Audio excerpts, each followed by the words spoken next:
Good morning, everybody. So good to see everyone again. Welcome to the Disney News Update for Friday, the 13th of January. It has been quite a week, but thankfully our lucky day is here, and I can't imagine things aren't going to be as calm, cool, and collected as possible. My name is Dewey Mosley, co-founder of Laughing Place. And to my left is the managing editor of Laughing Place. That would be Kyle Burbank. I don't care if Monday's blue, Tuesday's gray, and Wednesday's too. You're saying you're in love, Kyle? I'm in love. Yeah. You're in love. You have your wifey somewhere in there, and you're just feeling the love today. Feeling the love of Disney and the spark of imagination. So we are going to start this show as we do every show before we get to the news of the day, and that is with the stock price. The S&P, Kyle, is basically even. We don't count anything below 0.29% as counting. So it's now 0.28%. What's your prediction for the Walt Disney Company? I'm going to say down just because it was up above 100 yesterday, and I think that's a new resistance. So I think people are going to bounce off of that and go down. Oh, going with resistance, he is correct. It is still slightly below 100, 99.12, down just a tad today, 0.7%. So way to go, Kyle. Kyle, yesterday we had such a busy day that you did not get a chance to do your weather report, and we heard about it. People all over the country, all over the world were saying they had no idea how to plan their day. So Kyle, we will never make that mistake again. Can we get the weather from you today? Yeah, so you'll see here, this is our severe weather map, and there's just general thunderstorms, and none of them are in Southern California. And that line right there is just below Orlando. Orlando looking pretty good. So today in Anaheim, cloudy, but highs in the mid-60s. They'll fall down to the mid-50s after dark, and it should be a dry day today, but heads up if you are at the resort that there will be rain tomorrow. Orlando, actually pretty largely similar to Anaheim. It's a little bit clearer and a couple of degrees warmer in the afternoon, but with a bit of a breeze over there. At Castaway Cay, or, at least the Bahamas, it's mostly sunny, approaching 80, but will mostly stay in the 70s today, and there is a slight chance of showers in the evening. In Mont-la-Vallée, Paris, firmly in the 40s tonight, and they're bracing for a windy and rainy day tomorrow. So again, if you're in Paris, bring a raincoat. It should not be too pleasant. In Tokyo, rain is moving in just as the parks open tomorrow morning and will continue through most of the afternoon, but it should taper off in the evening, at which point the temps will be in the mid-50s. Shanghai also looking at a rainy Saturday, chances of showers all the way from 6 a.m. to 9 p.m., along with breezy conditions. The highs are going to be in the low 50s on top of that, so it's not going to be a great theme park day. But then we have Hong Kong with a brief chance of showers in the late afternoon, but otherwise partly cloudy and temperatures on either side of 70 degrees all day long. So if you have your choice and you can transport to anywhere, I think Hong Kong is my pick for tomorrow. It is interesting the way that they built parks all around the world so they could say the rain never sets on Disney theme parks. I should start giving you this information each day. Today at Castaway Cay, that forecast matters to the people on the Disney Fantasy who are there right now enjoying that. Did you say 80-degree weather? Oh, yeah, just about. A little bit below that, but it'll approach 80 degrees at some point. That is almost doobie weather. Almost. All right, Kyle, you've had 5 minutes. Do you have a name for this saga that we are going to give the latest on? Not really. I was thinking like Trian Tribulations, the Trian Tribunal. Goodness, that escalated quickly. Trian. Okay, I like going with Trian. The Trian trials, the trials of Trian. Yeah, something in that range. Kyle will have that perfected by Monday. Right now, we're going with the Trian Tribulation. The latest on the Trian Tribulation, that is Nelson Peltz and Trian, his company Trian's attempts to get Nelson Peltz on the Disney board because, in the words of George Costanza's father, I've got a lot of problems with you people, and you're going to hear about it. So he put out a 35-page manifesto and on his issues with Disney and says, let me on the board so I can start to address these things. And Disney says, no, we don't want you on our board. And so he says, well, it's not really up to you. It's really up to the shareholders. So I'm going to put up a proxy fight and see if I can get on there anyway. And he seems to be winning over some people. So Jim Cramer Who is Jim Cramer, Kyle? So Jim Cramer is a CNBC commentator, probably best known for his show Mad Money, which you might have even seen in like shows like Arrested Development or movies like Iron Man, where he's kind of wacky and he has like a soundboard, blah, blah, blah, things like that. But he's also on their morning show, and depending on who you ask as a respected commentator, yeah, you've seen him. Is basically the point. Is this not the guy you want financial advice from? It seems pretty self-evident to me. Yeah, he's hit or miss. But I will say, to Disney fans, he is when Jim Cramer said after that earnings I guess it was Q4, Q3, whatever, earnings call, he called for Chapek to be fired. Got the ball rolling. That was when Benji first said he lost Cramer. As Cramer goes, so goes the nation. So that kind of led to the downfall. And now he is saying that, hey, why doesn't Disney just let this dude on the board? Partially because he doesn't seem to impress with the current board and the mistakes they've made, but then also says, that a proxy fight is costing shareholders money. Yeah, let me go ahead and read his quotes. Jim Cramer and why Disney should appoint Peltz. It's the board, the stewards who haven't done a good job, not the shareholders and not Peltz. Now someone like Peltz, who's been tremendously successful, wants to join them, and they act like that's a problem. And picture that. Thank you. Picture that in the voice of Jim Cramer. And then on the proxy battle, as Kyle said, lots of money, your money if you're a shareholder, like my charitable trust, will be spent to stop Nelson Peltz from joining the board, even though he's the guy who was involved with the disastrous stock acquisitions or disastrous choice to make Bob Chapek a CPO. To me, he's not the guy. So, and I think some of the big institutional investors aren't necessarily against this either. And ultimately, they're the ones that are going to make the choice, not you and me, despite the fact we own 3 shares, so we can go to a shareholder meeting. It's the big institutional investors that will make this choice. So I think our own financial analyst, Benji Breitbart, has laid odds on he will, one way or another, ultimately end up on the board. So interesting stuff. That is the latest on the Tree and Tribulations. Thank you. The Tree and Tribulations. I was really looking it up. I was like, I finally wrote down Nelson Peltz's name because I could not remember his name. Now I need to write down Tree. That is the latest on the Tree and Tribulations. Big deal. Still going on there. And now you got me curious. Sorry. Oh my goodness. Can we get an ad? Anyway, moving right along. Right along. Wow. Let's see. Today is the opening day of the. Just let it go. EPCOT International Festival of the Arts. And Jeremiah is there right now, and we will be going to him live later on in the show and walking around and seeing the festival with you. But just give you a quick preview. Yesterday, he was there getting a media preview of the new Figment inspiration in the Odyssey, and we were there live for that. And then he took a walk around, so we got to see some of what's there this year. So pretty. Figment is definitely the focal point of this thing, which I'm a big fan of. No shortage of merchandise for him and representation of him this year. They announced that they were going to have a meet and greet with Figment this year, so I'm a little surprised they didn't get that out for this.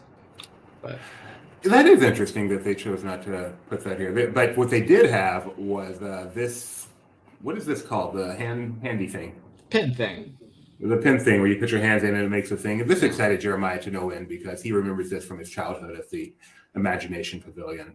So anyway, we're going to be live with Jeremiah later on in this show. You're going to be able to see all this stuff live. You can direct Jeremiah to what you would like him to do. So just stay tuned. Yeah, he'll do anything. That's his job.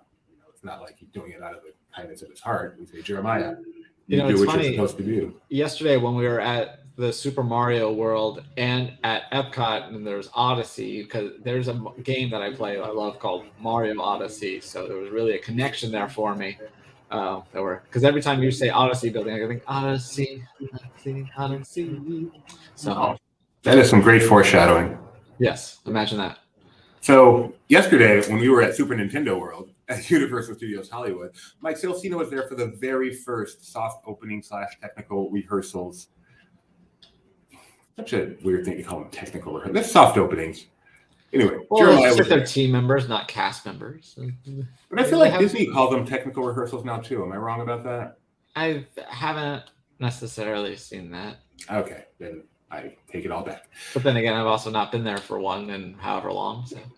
Super Nintendo World opens at Universal Studios Hollywood officially February 17th. Sorry, my son's birthday, February 17th. And it's my mom's birthday.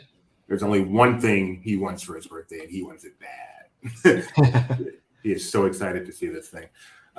But yesterday was the first technical rehearsal, and our guy Mike Celestino was there. We did a live from there, and then after the live, he went back and did a nice walkthrough of it. So you can see this walkthrough on our YouTube. You also can rewatch our live from yesterday, which I think went about an hour. And it's not that big a land, so we saw it quite thoroughly, and pretty fun. What were your impressions of Super Nintendo World, Kyle? Well, you didn't put up my comment yesterday, so I guess I can use it now and say it's a small land because there isn't much room. But it looks like a lot of fun. You can come up with that, but you can't come up with a name for the. I think it looks like a lot of fun. There's some nitpicky things, like the way you showed the hills there, and you can see like the little individual blocks of the hills is a little weird. But I think it looks pretty cool. Like the sight lines aren't great, but I'm not necessarily the type to. It's not going to ruin my enjoyment of the land because of those things. I think some of the effects, like this reference to the portraits that you transport through in Nintendo 64 and Super Mario 64 and stuff, is very cool. And I enjoyed like the AR things that Mike was looking through up on that platform there. Mm-hmm. I'm excited. I would totally buy a power-up band, and I'm excited. It's cool as it's a new emote, or not a new emote, amiibo as well. They sound very similar. I confuse them all the time, honestly. Yeah, I am definitely excited to check this out. I haven't been to Universal Studios Hollywood since they only had 6 rides, so I haven't even been there since Springfield opened. That's how long it's been for me. Wow. So I need to get back and need to check this out. Yeah, when we went down for Expo just in September, we took a day to go there because my son really loves it. And this place looks fun. I'm not a Nintendo fan at all, and I don't even particularly like doing interactive things, but I think I'm going to enjoy watching people do it. And just, it's immersive. This land takes you someplace else, just like Pandora does, Galaxy's Edge, Wizarding World of Harry Potter. This land truly takes you to a new location, one that I've seen on other people's TV screens many, many times. So I am anxious to check it out. The thing that gets me is how it looks like it's just this tiny circle. Like you walk in and you go, there's just not much here, but there are lots of little nooks and crannies to go into and do stuff. But if you just want to see it all, I feel like you could literally see it all in about 20 minutes. And yeah, I love all the motion. Like you were saying yesterday about maintenance and stuff. I do hope that all that stuff they're able to keep that moving, because that really adds so much. Like just those coins there and stuff. It's very cool. The thing I'm wondering now is how Tori enjoyed her leftovers from Mike's lunch. Yeah, Mike Celestino, the person who covers SoCal theme parks for us, and he was there. I believe he's allergic to anything with sugar, fat, or protein. So he bought the food so he could get good photographs of the food, but he was smart enough to bring Tupperware so that he could take it home to his wife. So we really should have seen if Tori was available today to come on and give us reviews of the food. So here, the Luigi and Mario, they also have, what's her name, Princess Peach. Princess Peach. Also got a Peter Soretta sighting right there from Ordinary Adventures. So it's a fun place. I definitely recommend. Oh, and there is Peter's girlfriend from Ordinary Adventures. Unfortunately, I don't remember her name. Definitely recommend you go check this out on our YouTube to see what this is like. And I really wonder if they're doing technical rehearsals today, given all the publicity yesterday, what the crowds are like, because it's a small area. This was not bad. There was no wait to get in the land.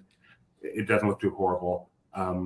What it's going to be like when the crowds are there, and how they're going to manage that. So curious to find out. Maybe the Twitterville will enlighten us today. Yeah, I think so. And then of course they will have AP previews and stuff, and I'm sure those annual pass holders were thrilled that it was open to the public before then.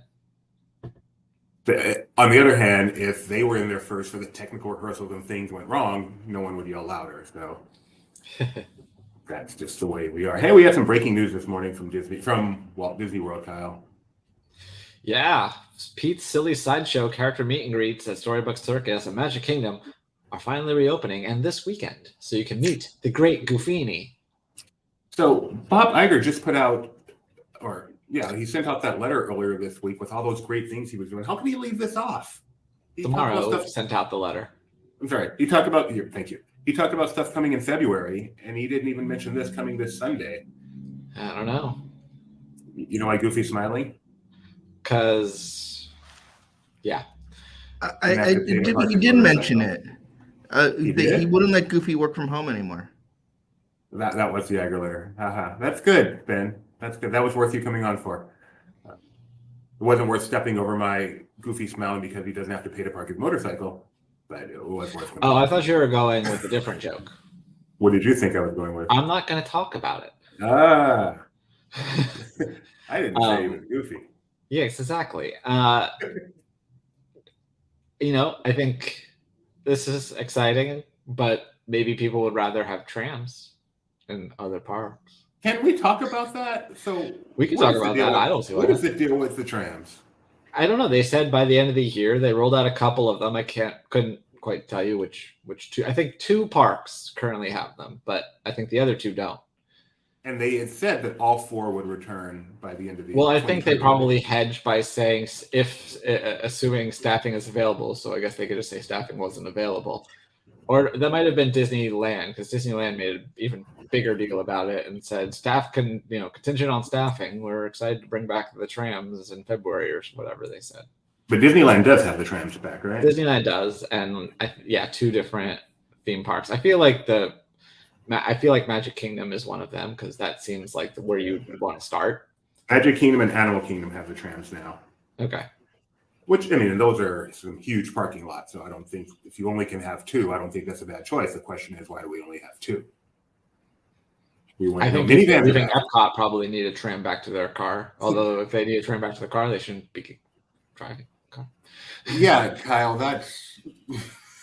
They're passengers. Wow. All right. In other news, yesterday, James Cameron and John Lando of Avatar fame were honored with handprints and footprints at the TCL Chinese Theater IMAX in Hollywood. Quite an honor. Just a hair below getting your handprints in front of the Chinese theater in Disney's Hollywood studios, but maybe someday he can attain that goal. But this is still pretty cool. Can I reenact guests who are going to come up and be looking in the courtyard at the TCL Chinese Theater now? Please do. Oh, wow, James Cameron. Oh, right next to John Landis. Like, no one knows who John Landau is. They're just going to confuse him with the other guy. John Landis, which you don't want to be confused with him. No, you don't. Especially, never mind. Blah, blah, blah, blah, blah. I do not trust you. I am going to step all over whatever you were going to say. So, but nice event for him. Congratulations. The man who is going to make sure Disney film stays profitable for the next decade through future Avatar releases. Very important guy. Couple of things something from Disneyland Paris. This is definitely your beat, Kyle. Yeah, so they're going to have Magic Over Disney, a projection and light pyrotechnic show. You'll notice, just like the Avengers show, Tower of Terror is really their version of the castle, or I guess Hollywood Studios does this a little bit with the beacons. But yeah, they do different projections and stuff on this. So they're going to do this little nighttime show ahead of when the Avengers show. So this is like the Epcot Forever of projection shows. Yeah, sure. Have you seen it? I have not. Well, if you want to, it's returning this month. And one other thing I spotted on the tweeters this morning. So Frozen Ever After at Hong Kong Disneyland. A nice tweet of I don't need to hear you. I just need to see you. A nice tweet of their Elsa, and she looks different than Epcot's Elsa. Yeah. So Watch this was her. a fan event, and What do you think? it's better. I don't like the projection faces. I never have. Like I like. It wasn't a bad idea to try it, but I'm a little surprised it made it as far as to actually be in the ride. Because like the eyes, you know, they did it first with the eyes, like Sebastian on Little Mermaid is one of the ones I think of where it's got the projection eyes. I think that works great. But then they did this whole face, and they didn't even have it like match the skin tone on the rest of the animatronic. So it's always looked weird to me. This is Epcot's rated. Yeah. And, you know, there it's not terrible because she's a little further away, but when you're passing those ones that are right next to you, it's very noticeable and just doesn't look great. So I'm glad that they're switching them out. Now there's the hope that once the Hong Kong one does debut, they'll go back and update the Epcot ones. Yeah, I wonder if they will. That's the big question, you know, assuming these are superior, and they certainly look superior. I mean, they're seemingly admitting defeat on that one, and they've done other ones like the Bell animatronic in Tokyo looks great. Like I said, I see what they were trying to go for with the projection faces, but I just don't think it worked out. And maybe they at that point didn't have the time, because that was a quick turnaround. Like the fact that it's even where it is kind of an admission of we need to get a Frozen attraction at now.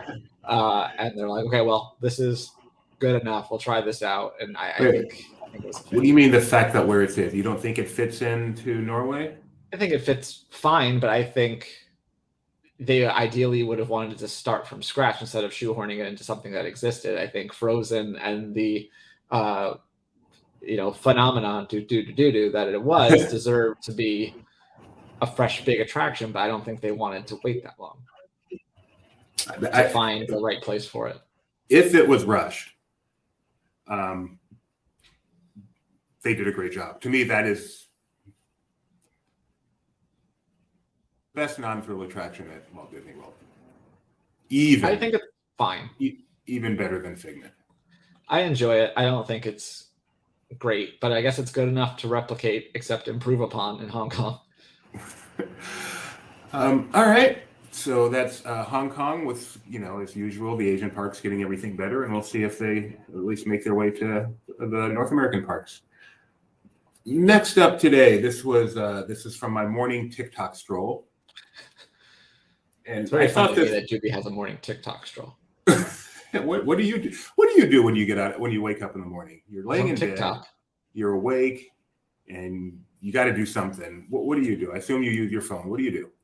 I usually maybe check. Well, so the first thing I do in the morning is I go to Slack and see if anything's happening that I should immediately get out of bed for. And then I might go to Instagram, but otherwise I usually just get up and go to the computer. Because my wife's usually still sleeping, and I don't. My wife is still sleeping too, but I don't want to leave her. I just want to lay there next to her, but I still got to do something. So that's what TikTok is for. And this morning I came across. And they know all about this habit. It's collected. Are you afraid of our future overlords, or are you just going to learn to accept it? I guess I'll accept it. I mean, is there any better? I'm a rare breed. All of my usernames are like my real name. Exactly.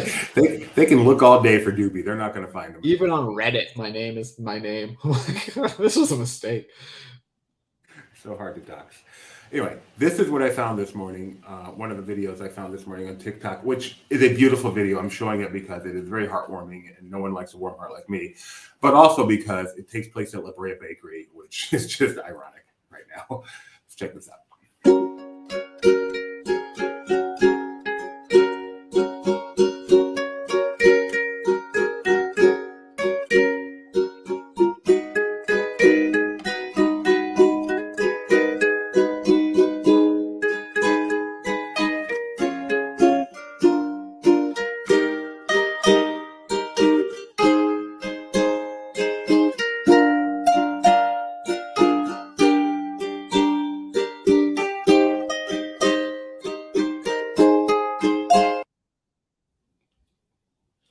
Walt Disney said you can build it, dream it, do it, but it takes operating participants to make it come to life. So. I didn't know that La Brea Bakery was a table service. That's the kind of expertise you get here at Last. La Brea Bakery is two, or was. It had both a quick service and a table service. Now it breaks my heart. That La Brea is closing? Right. Like, do you think she showed up on Monday and was like, okay, don't make me cry on the air. I mean, that's sad. That's what I thought it was going to be when they said, and then she came back. I thought it was going to be, and it was closed. Well, no, the waiter too. Like, I don't know. I don't know what happened in that whole situation. That's still weird to me. He's at Carthay Circle now. That is, he made her his assistant, and she's there while he's putting in the order. That is, I mean, in all seriousness, all of us who do Disney regularly know. All of us adult Disney fans know that it's not the rides, and it's the people that make it such a special place. And you can dream, design, create, and build. Did you not get my line? You weren't listening? Huh? You can dream, design, create, and build, but it takes operating participants to make it come. Oh. Sorry, there's a lot going on right now, so I'm distracted. All right. Is it Disney related? Yeah. Well, then let's talk about it. We've got Benji Breitbart here. He is the CEO, or as he insists, we call him the Big Cheese of Laughing Place. I do not. Just Benji. Just Benji. And what do we got? So today's the Television Critics Association. Today's the Disney branded television / Disney Plus / Nat Geo Day. It's a little confusing because I don't know if you've noticed. It's been a little things that were supposed to go to Disney Plus are now being moved to linear channels and then popping up on Disney Plus right after. So it's hard to tell what is Disney Plus original and what is just, a show. But we did get one early announcement. Io Davis, the head of Disney Brand Television, is about to speak and make some announcements. But we did get one early today, which is a new National Geographic show. And we got the teaser. I don't know if you have it, Doobie. The new, what's it called again? I'm sorry. Underdogs. Underdogs. Wait, this is different than the movie we saw together. I totally thought this was. Remember Firehouse Dog? One of the best movies of all time. Yeah. So this is Karate Dog. Do you want to watch the trailer first? This little clip does have a Disneyland reference. All right, let's check this out. Whatever you do, try not to think about a fish swimming up a hippo's butt.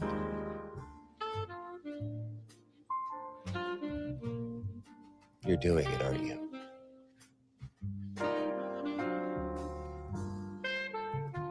Apologies to every single. Oh, no. Oh, sorry. 2025? Rewind. They built the Empire State Building in All right, 2025? Further.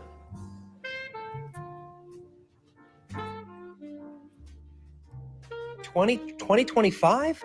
You know, they built the Empire State Building in a year. And Disneyland. This is my voiceover, Blake. Back off. So it's a new Nat Geo show from the mind of Ryan Reynolds, and it's supposed to talk about like the characters who the animals that may not be as cute, but just as important to the ecosystem. So that's the first announcement. Are they going to tell us whether or not Don't is coming back? Don't is not coming back. Oh. So sorry for all you Don't fans. But they have officially canceled. I'm surprised though, because I was like, that couldn't have been that expensive. But so coming to 2025, and just got some more. Oh wow, okay, we got a lot. So I'm going to start with. Can I ask you real quick? What event are we getting these? It's the Television Critics. It's TCA, also known as the Television Critics Association. So various networks do like presentations. So it started Monday, I think, with Paramount Plus. Then we had, MGM Plus. Yesterday was FX. The day before was ABC. Today is Nat Geo. Tomorrow's Hulu. And so today is the Disney Day. I guess you have 4 Disney days, but the Disney Day. So, think so. The first thing they did was they debuted a new trailer for Proud Family Louder and Prouder season 2, and it looks like there's some news at the end of it as well. All right, let's check that out. Share this tab instead. Make it big. Put it there. Press play. Benny Proud. Watch it! Anybody know where she is? Sorry I'm late, Brother Kwame. I didn't hear my alarm. Again? Hey, we here! Yo, what it do, Proud? I'm Noah. What's your name, girl? I'm Lacianica Boulevardes. And I'm Penny Proud. And I'm Michael Collins. And I'm Dejanay Barker. I was talking to her. I want you to polish the silverware, clean the oven, and mop this floor. And when you finish, I want you to massage my feet. You don't want to smell them wet feet. You don't want to smell them dry either. Now let's roll.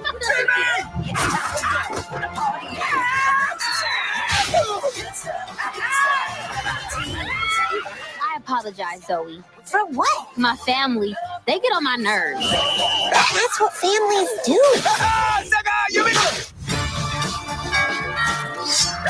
Oh, that's messed up.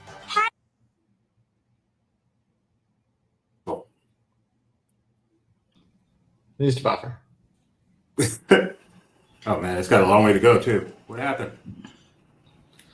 I don't know. One. Why don't you pause it and we'll talk for a little bit and we'll try it again. Oh, that's messed up. Happiness isn't yelling and arguing and putting each other down.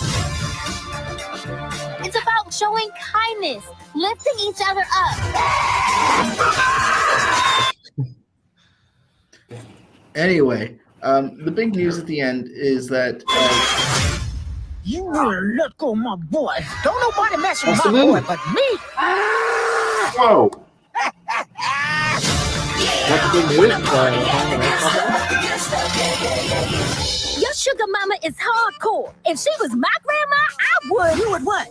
You would what, mayonnaise? Tell me. Run, y'all!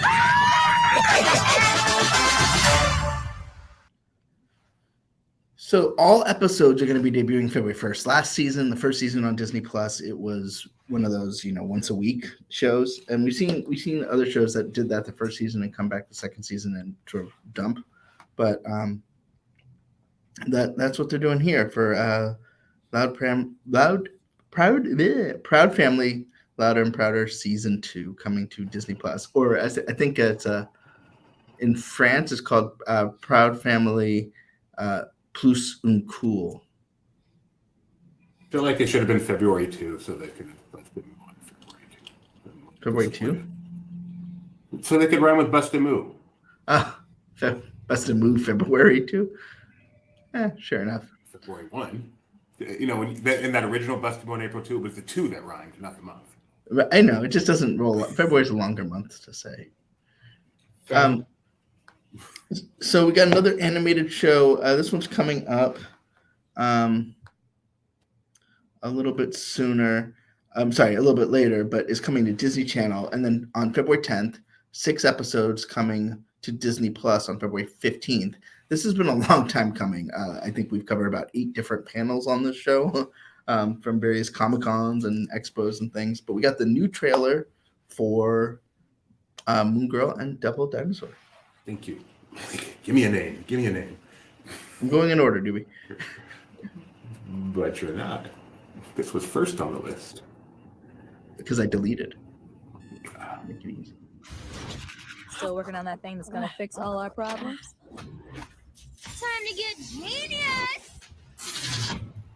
It's working! Yes! Oh, no!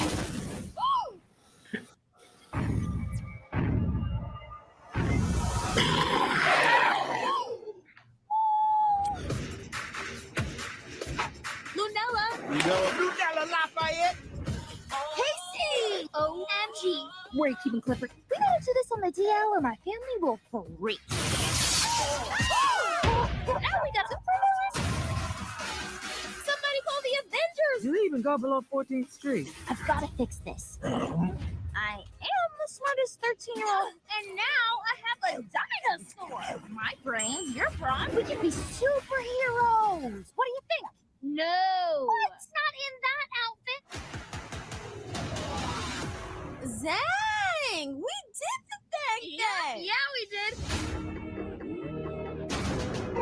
There's no one else to stick up for the Lower East Side. You're just a kid? Are we in over our heads? You're gonna inspire people, just like you inspired me. Moon Girl magic! Our world needs saving right now. Words demanded! This one's a fighter. It's like you always say, one girl can make a difference, right? Especially when that girl is you. Let's do this, Dee! You go, Moon Girl! Do your thing! Moon Girl magic! What are you doing? You can't eat that without some of my pie. Wow! I believe it's actually pronounced Moon Girl and Devil Dinosaur.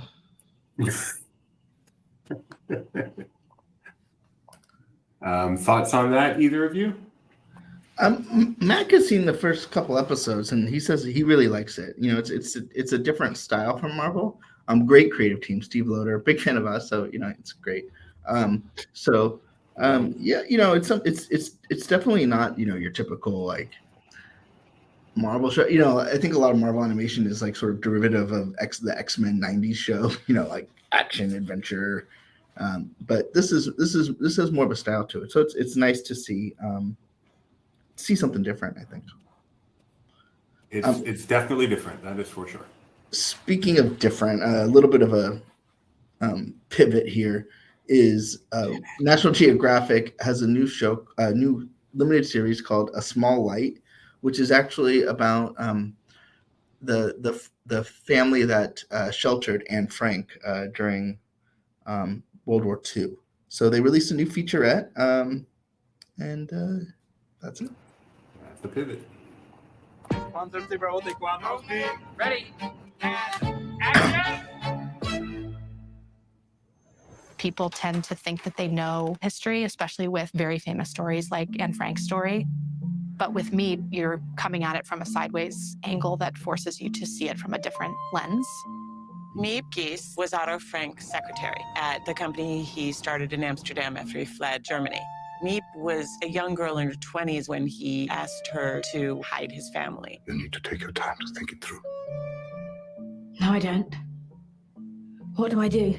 We wanted to tell the story of the ordinary people who did these extraordinary things.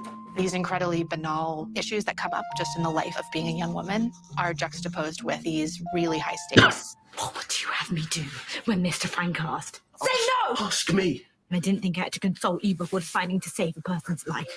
It was really important for us to make this story feel modern and relevant to sort of wipe the cobwebs off it. What you've got to remember is that even though these big historical moments were going on, Miep's marriage problems weren't going to wait until the war was over. Experiencing growing from a girl to a woman wasn't going to wait until the war was over. You know what your problem is? You don't have a sense of humor. Because what I just said was really funny.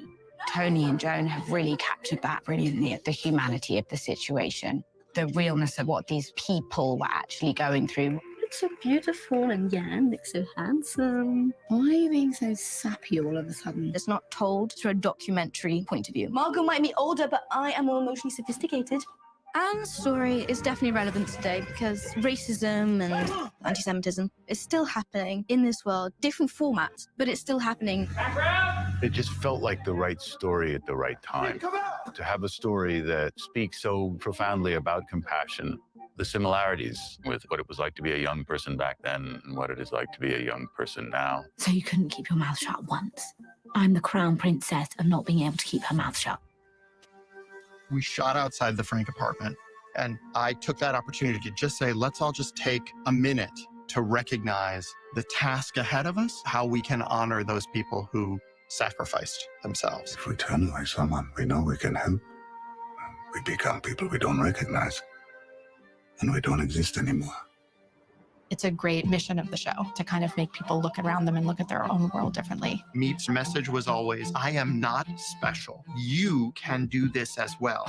Anybody has it within them to do this, to make a difference in someone's life.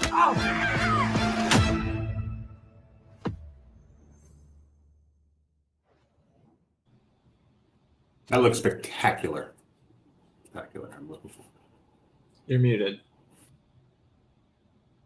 You're muted. Still muted. You are Still muted. muted. You've been muted this whole time. That's okay. You didn't miss anything. Breaking news out of the ballroom, transitioning from that to Disney Junior. Firebuds, Super Kitties, and Pupstruction, which Pupstruction actually hasn't even debuted yet, have all been picked up for second seasons. So that's news on the Disney Junior front. So next, it looks like we have. So we've been kind of leading into American-born Chinese, which we got a first take of at San Diego Comic-Con. They brought it up again at D23 Expo, based off of the I don't even know if graphic novel doesn't even seem like the right term, but sort of an illustrated novel. And so we got a few new images from that. But I think what's interesting is we talked about how we don't, some stuff that seemed to have been developed for Disney Plus is now coming to Disney Channel first. This show is still going to debut in spring 2023 on Disney Plus. We do not have a new updated release date, but that is happening. There are those images. And you can obviously recognize this gentleman yesterday from the Golden Globes and Indiana Jones, and Michelle Yeoh obviously also recently won a Golden Globe as well. So great cast, and excited to see this. They're excited about it. Sometimes when you have publicists, you can tell something's good because how excited they are about it. So I'm excited to see that. Next, we have just seeing what the news is. Okay, Prom Pact. They announced the release date. There's not really anything new on that front, except it's going to debut Thursday, March 30th at 8 p.m. on Disney Channel, and then debut April 1st on Disney Plus. And that's the new Disney Channel original movie. Features Milo Manheim from the Zombies franchise. Peyton Elizabeth Lee from Andy Mack. And once again, one of those things that was initially announced as for Disney Plus and is now going to Disney Channel. Which saves streaming money, right? Yeah, it's sort of an interesting thing. I mean, we're all waiting for the sort of new strategy, and we've talked about this for weeks now. But TCA waits for no man, and so they still have to promote the show. It's about necessarily knowing where they're going, or this is the plan. This is obviously the Chapek plan to move things from streaming to Disney Plus from streaming to Disney Channel to kind of futz the numbers. But who knows what will happen in reality once these dates come. For example, next we have a thing that was announced for Disney Plus that now seems to be premiering on linear National Geographic Channel, and then will premiere on Earth Day, April 22nd, on Disney Plus. And we got a new trailer for Secrets of the Elephants.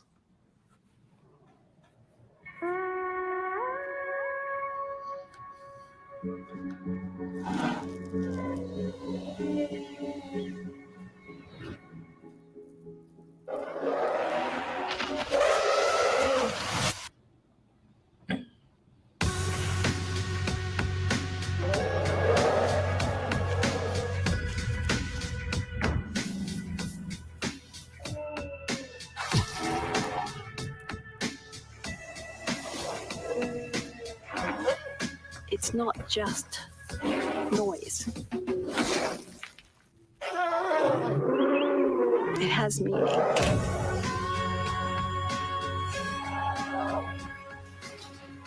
They're so like us.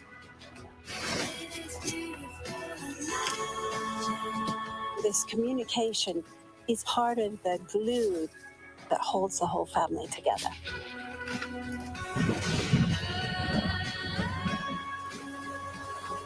It's an ancient wisdom, something that they've adapted to. This is amazing. They were here long before us, and if they go, that entire wisdom will be lost.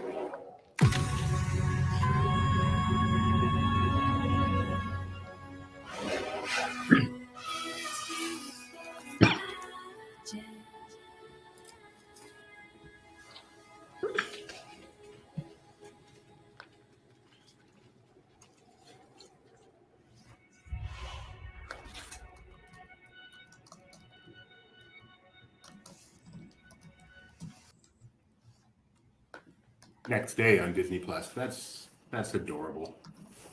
We started this with the animals no one wants to look at, and then we go to the animals everyone loves to look at because people are people. Those are beautiful. Do they not do Earth Day, Disney Nature, Earth Day theatrical releases anymore? Well, I mean, no, not theatrical. Now, it's interesting. Disney Nature, they had a film last year, but one would think that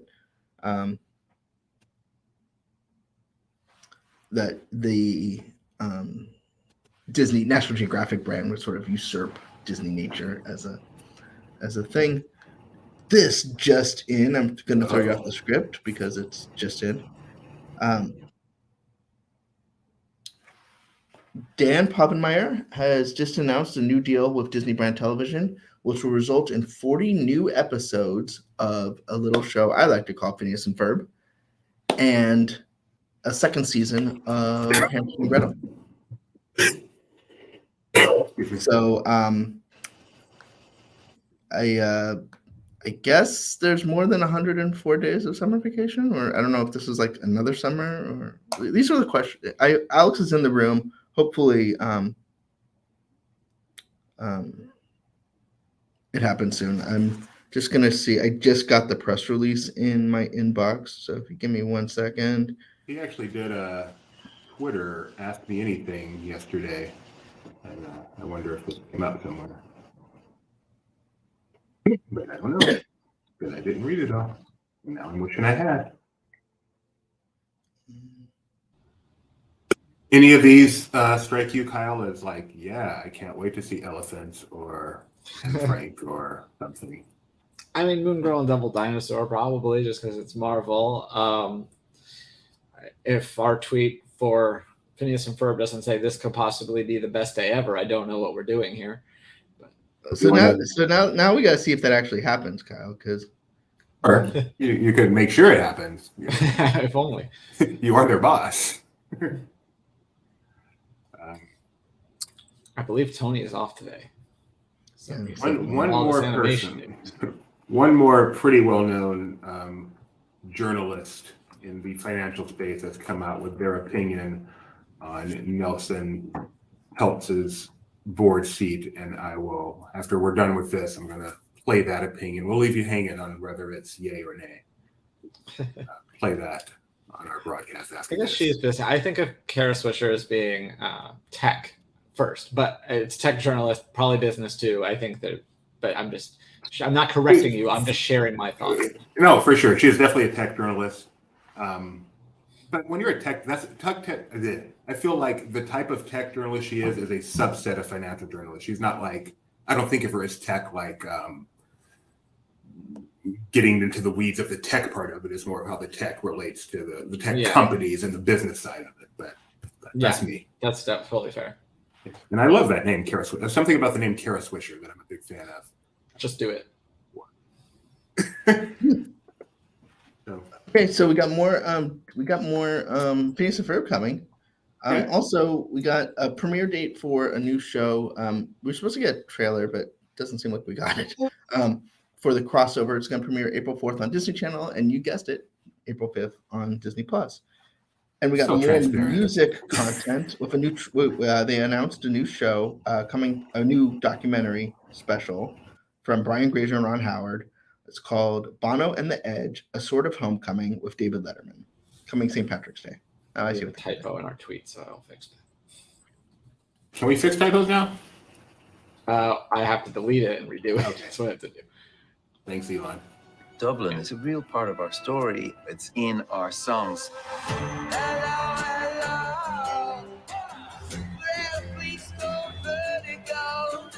It's everything I wish I didn't know. You give me something I can feel. Many nice things have happened for me in my life. This is right at the top of that list.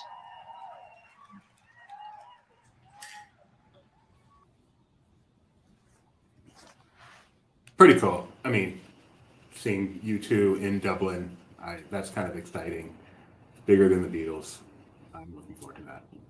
Was Edith there? She's usually on top of everything happening. She should have. Yeah. She was there while it was filming, like Disenchanted. What's next, Ben? You still tracing down things? Yeah, so I mean that we just announced that we got a few more minutes of them talking. So we'll see. Is there, Doobie, do you have a favorite of the things you've seen? You know, I'm not into animals. That Anne Frank thing really does look really interesting.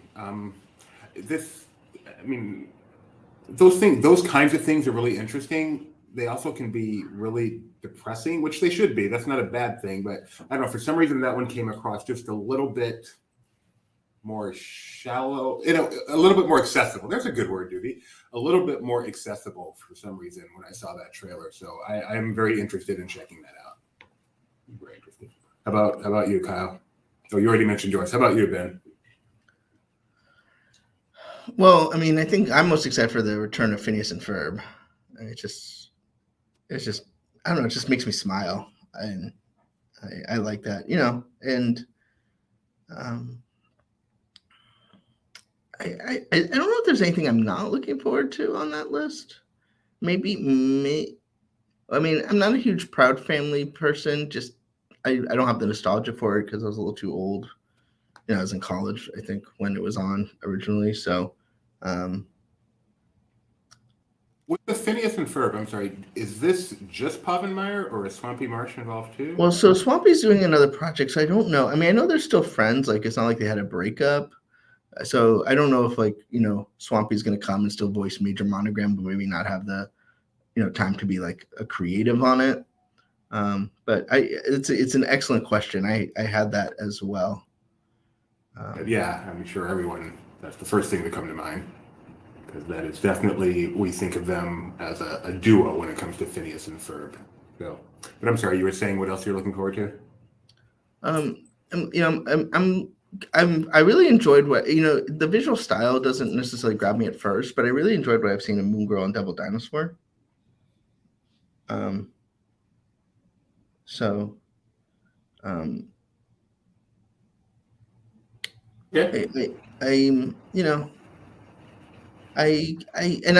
really excited, not because what I've seen from it, because I haven't seen all that much, but just everyone's super excited internally about American Born Chinese. So, I'm excited because they like it. Yeah, that's a good sign, because over at Warner, people were just not that excited over what was it, Batgirl, and you see how that turned out. So yeah, you need to, yeah.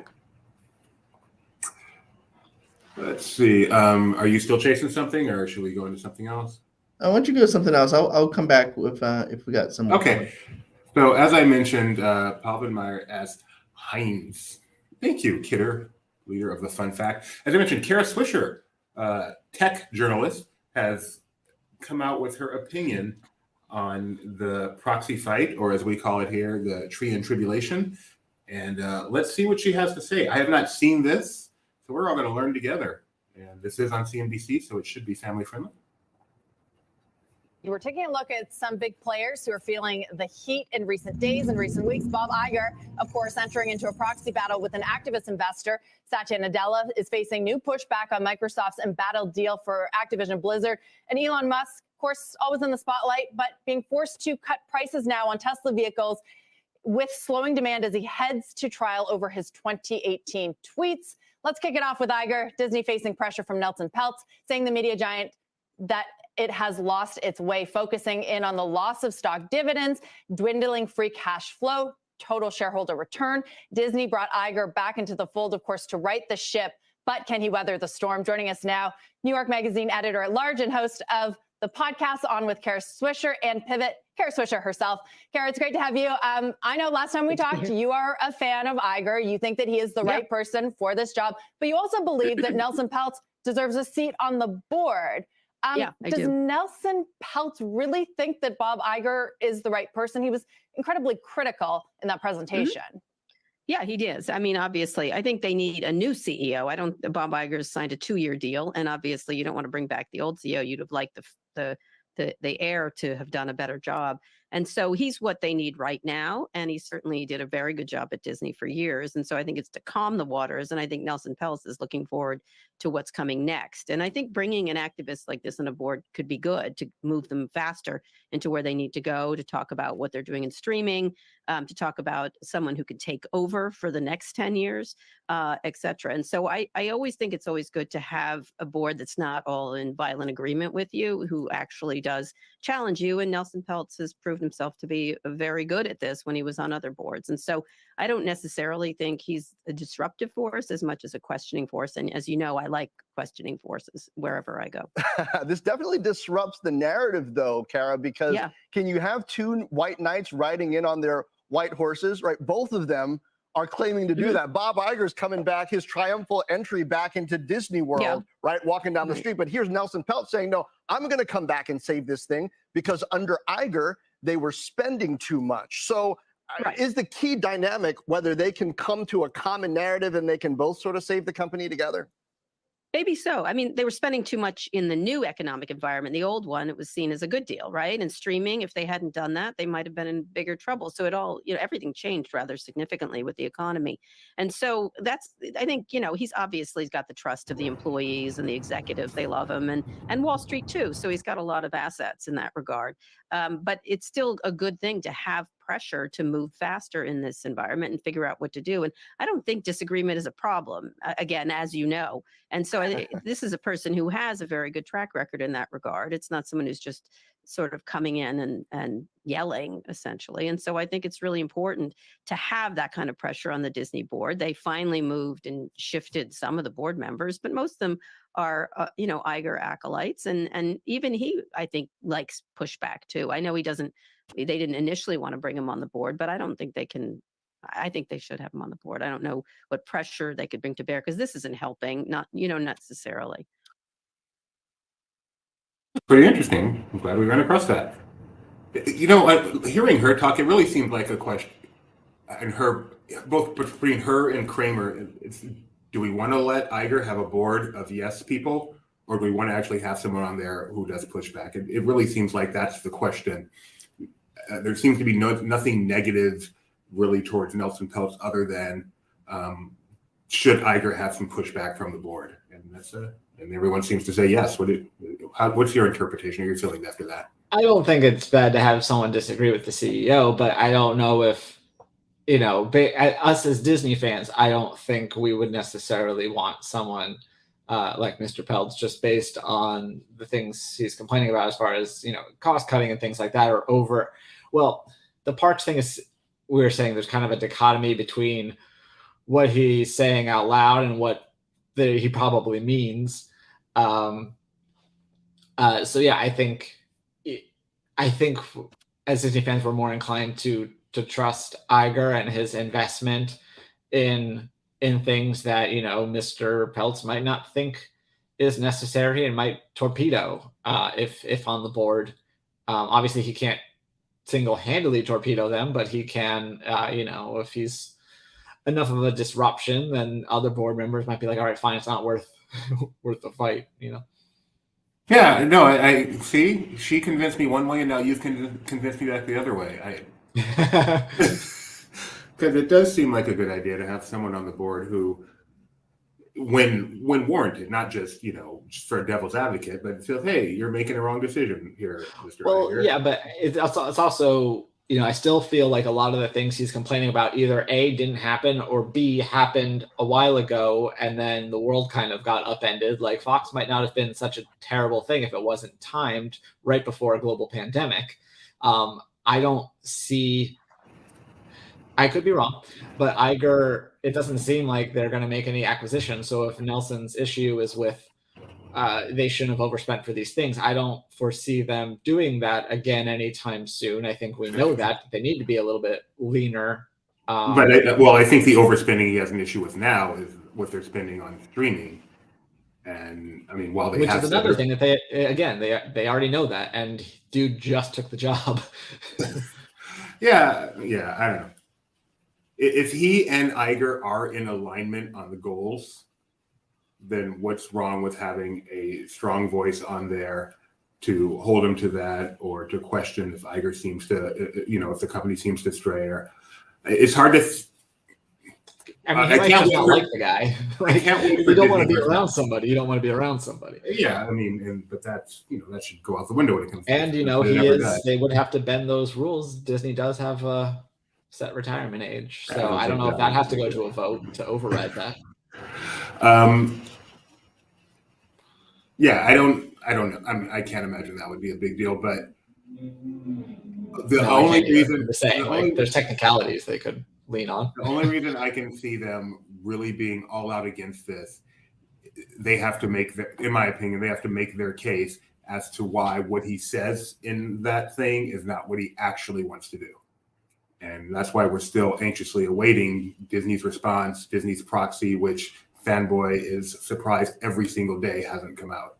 Well, and now it's Friday, and they're going to let it go the whole weekend without it, the whole 3-day weekend without it coming out. I think it's a very big mistake. I mean, I don't know what, there's obviously things happen to not get this out as soon as possible, your side. Because there's a reason they don't want him. I don't know what it is, besides maybe just he's a nuisance, but that's okay. The thing to me, really, your question is, as a Disney fan, do you want Josh D'Amaro to become CEO of the Walt Disney Company? Because if Nelson Peltz joins the board and is able to have sway people, it's very unlikely that will happen. Because he said, he's literally said you shouldn't have the parks guy run the Disney company.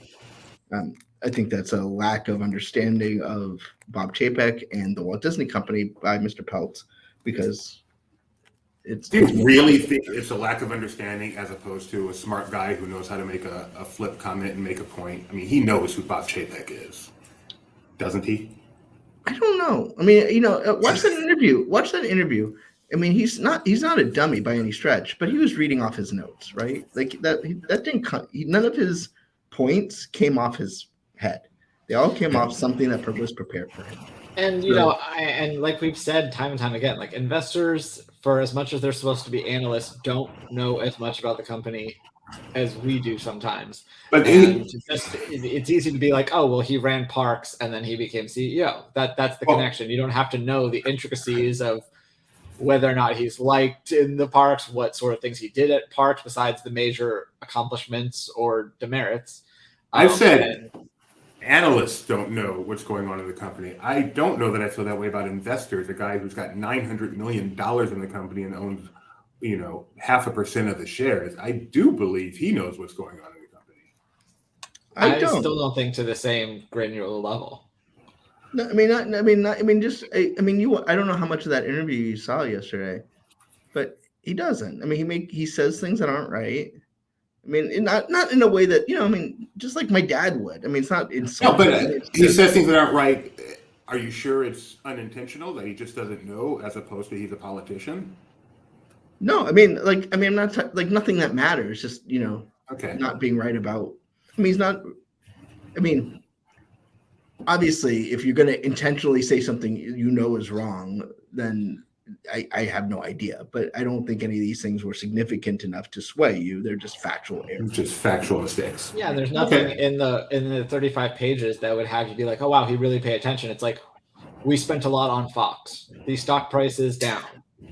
And then the nickel and diming of cast members, like that you can find in a million different articles. But do you know, like, what, they do about hard ticket events? I don't know. He probably does. Well, but he probably knows where Oogie Boogie Bash is, which is better than some journalists. Yeah.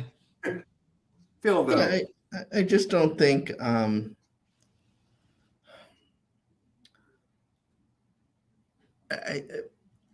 I guess, I mean, I'm not against him even being on the board, and I'm not against anything he says. But the reason I'm not against anything he says is those are all things that Bob Iger wants to do.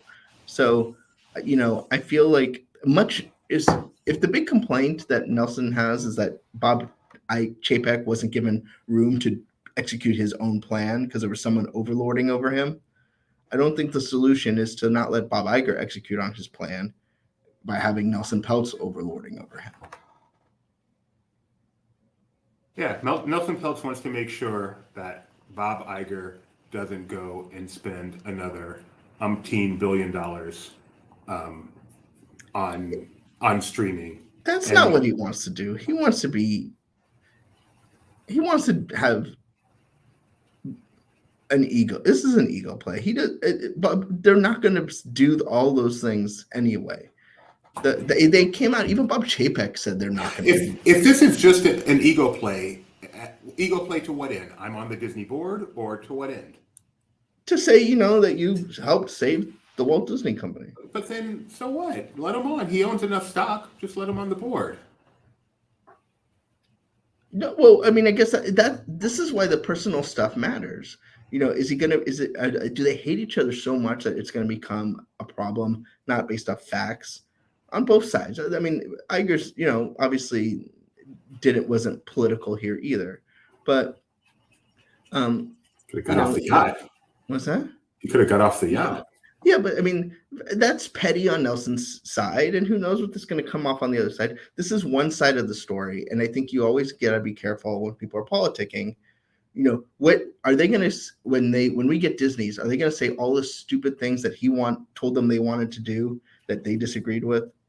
Or I'm surprised. I don't know if they are, but I mean, I think that's why we need to see if we get the proxy from Disney and it says we blew him off 3 times and he's still in round, then I'm going to have a different opinion.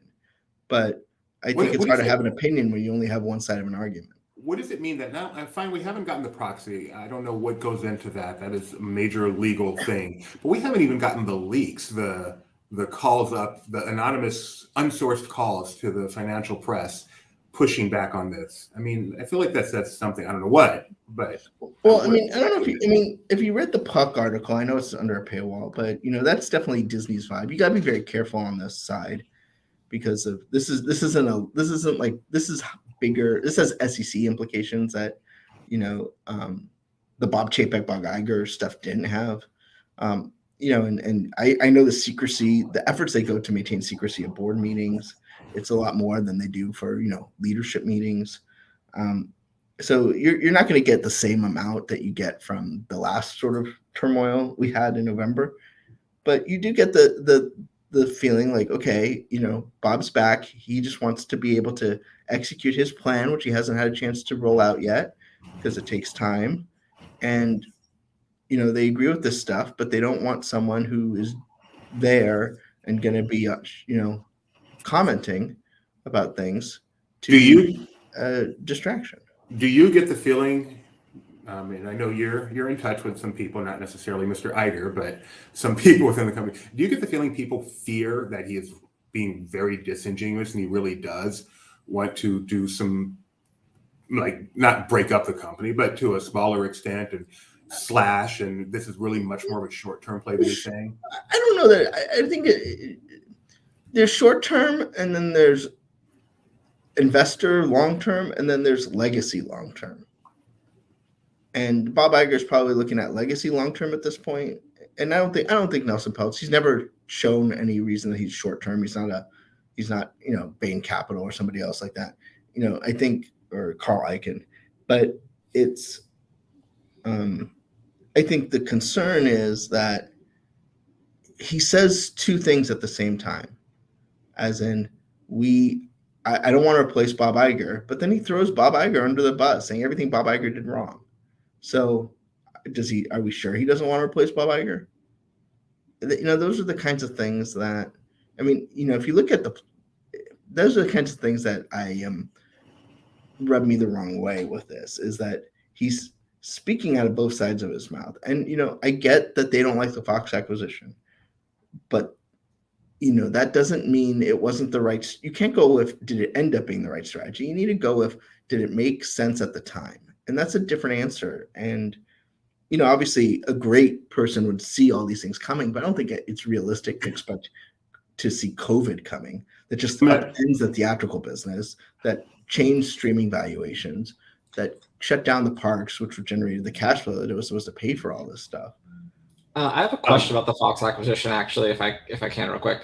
One of the things he said in that clip we watched yesterday was talking about the cost of it, and this is something I'm still confused about, because when we talk about Fox, we talk about it being a $70 billion. Is that after the sale of Sky or before? I believe that's before, but I can check that real quick. Because he made it sound like it was 70 and then the cost of Sky. I think that's something. I think the actual cost came down a bit because they ended up selling the Fox share in Sky to Comcast when they won over the rest of it. So I don't think that the total number actually did come in at quite 70. Not that it's still not a ton of money, but that's something that's always confused me. So I was just curious about that. Yeah, so it looks like the original cost was 70. I'm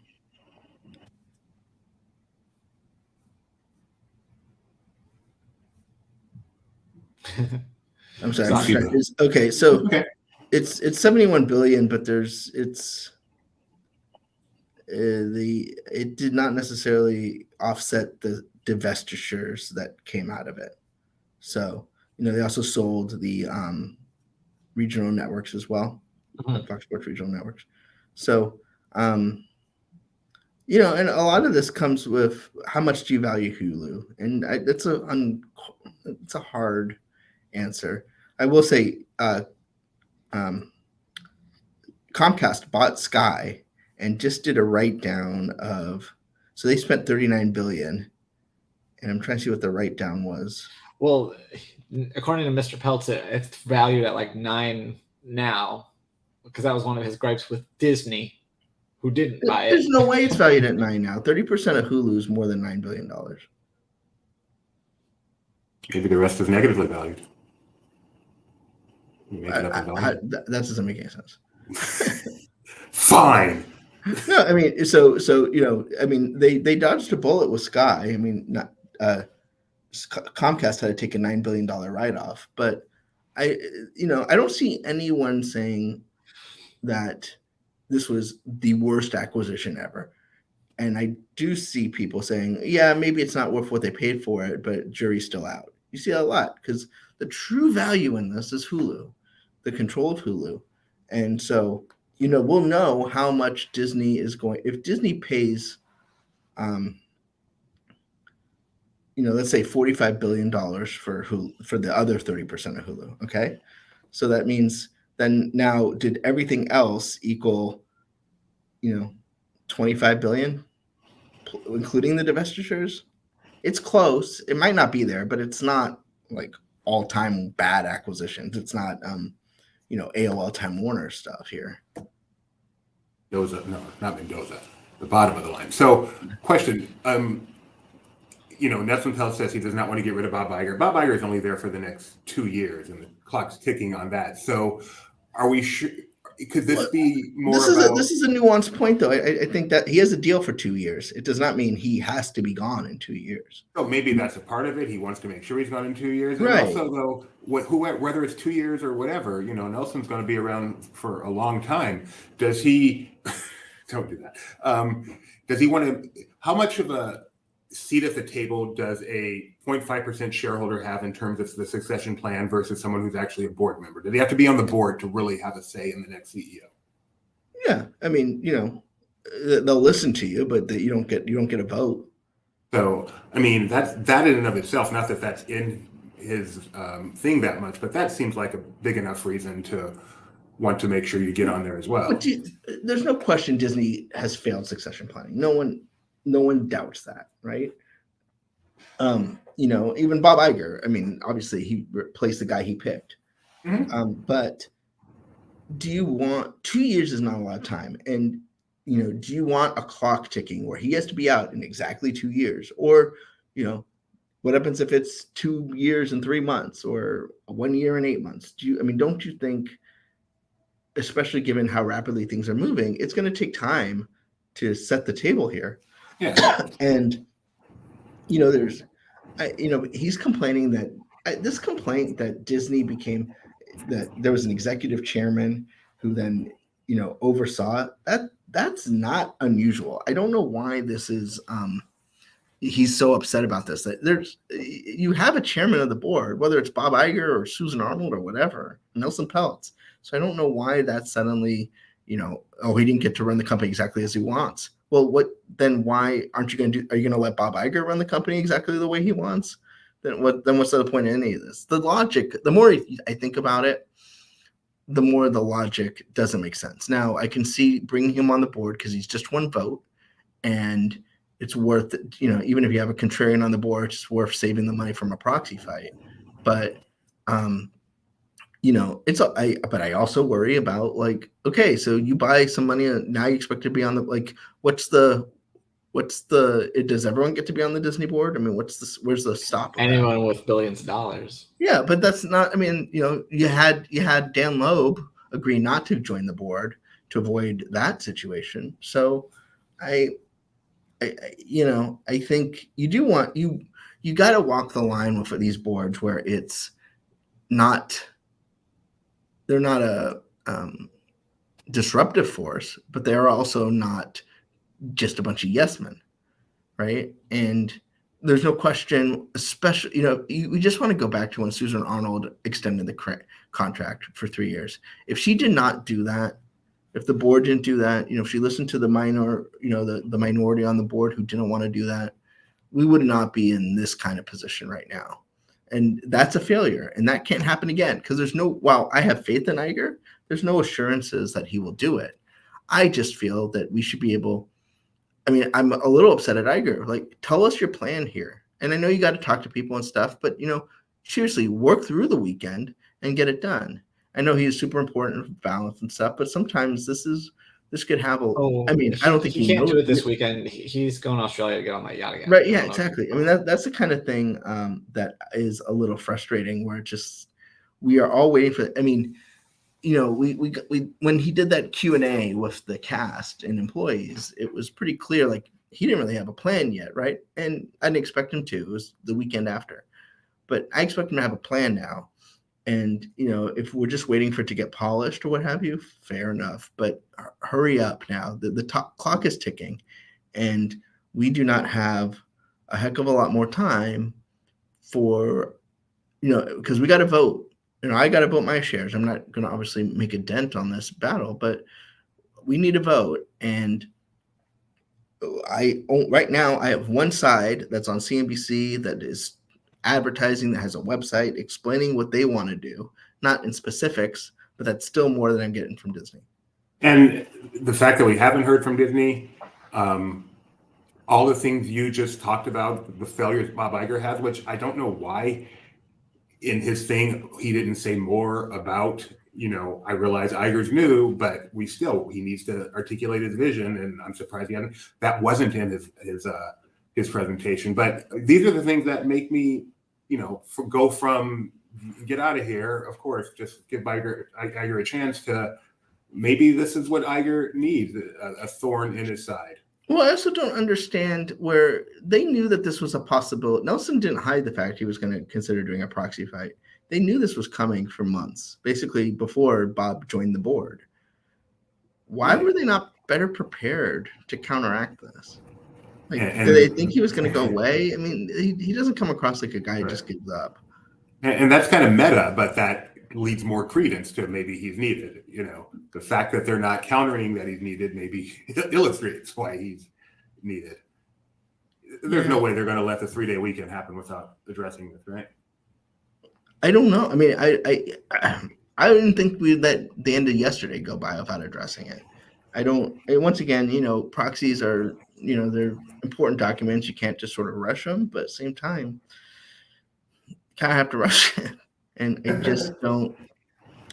I don't get it. And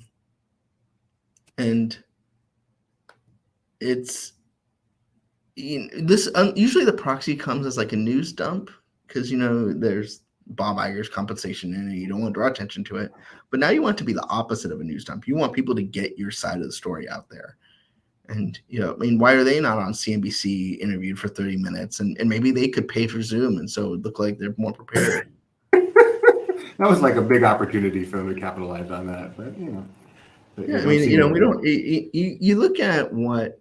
I mean, I keep going back to Save Disney, but you look at what happened with Save Disney, and we were obviously on the Disney side the Roy Disney side of Save Disney, and they'd had a website, but there was all sorts of messaging. We were constantly being contacted. I'm sure you were. Here's what we're doing. Here's an ad in the paper. Because it was a long time ago. And they had a counterattack, and it's not really a proxy fight. It's more just like a proxy. I don't even know what you call it. Like, is it possible that there is arrogance on both sides, and Disney just thinks we're going to ignore this guy, and no one's going to give him any credence, and just treat him like he doesn't matter? That's not even possible, right? I mean, if it is, that's really stupid because this isn't just some guy they never heard of, right? And like this is somebody who has a history of these proxy fights. I mean, Procter & Gamble, the biggest proxy fight in history. So do you think like he was gonna? Yeah, well, last time I won, and I really don't want to do this again. He's gonna be emboldened. If there's anyone in the world that would do a proxy fight, it just feels like Nelson Peltz is the guy. So what? So here's a tweet from Charles Gasparino of Fox Business. He calls it a scoop. Battle between Nelson Peltz's tree and management and Disney intensifying as Disney is expecting next week to release its, quote, preliminary proxy outlining dealings with Peltz and why Peltz is unqualified for the board seat he is making amid his activist push. More at 1:30 p.m. Eastern, which is 7 minutes from now, on Fox Business. So, okay. I just sent you actually, DB, something. It's completely unrelated, but if you want to talk about that, how'd you send it? Email. But okay. I'm sorry. I'm going to get if you can talk about it, I will get Fox Business set up so we're not missing. Okay. This is the DVC stuff? Yeah, so they announced the Moonlit Magic dates. The California Adventure date was previously announced, but we also got dates for EPCOT, Typhoon Lagoon, Animal Kingdom, and Studio Tour. All right. So California Adventure, February 1st, 2023. EPCOT will be February 8th and February 15th. Hollywood Studios, May 11th and September 13th. And Animal Kingdom, July 11th and August 2nd. All of these are 2023. And Typhoon Lagoon, May 23rd and August 23rd. And you may ask yourself, what in the world is Moonlit Magic? A favorite membership Magic event. Experience a night full of excitement at these complimentary events offering exclusive after-hour access, select new and classic attractions, shorter than usual wait times, character greetings, entertainment, and delectable delight. So if you're a Disney Vacation member, you get free time in the park with low lines. It's kind of like it sounds like Disney After Hours. Maybe not quite as no ice cream unattended, but you don't have to pay any extra money for this. It's a benefit of being a DVC member. So that's pretty cool. Well, I was going to say, if you haven't heard of Moonlit Madness, well, DVC is Disney's best kept secret, so it would make perfect sense that you aren't aware. So I have a confession to make. Okay. When I've heard people talking about Moonlight Magic, I thought they were talking about the old cast member scavenger hunt type event, and I thought they kind of had a version of it for DVC members they were letting them do. So yeah, TIL. Yeah, you're right. Minnie's Moonlit, it's very similar name. I think it's Minnie's Moonlight Madness. Yeah. But in my mind, Magic and Madness became the same thing, and I just made poor assumptions. So two very different bands. One does the Why You Gotta Be So Rude, and the other one's a ska band from England. Just totally different. And that's the way we do it in our house. That was a bad segue, but at least I showed I know who it is. Hey, quick poll front for you from Where'd I go? Where'd it go? Oh, man. All right, there it is. From the Disney blog, good friends of Laughing Place, one of my best friends in the whole world, John Frost. If Disney were to build a dome-like structure over one of its theme parks to allow for year-round air conditioning and protection from the elements, which park would you suggest? Not Animal Kingdom. What?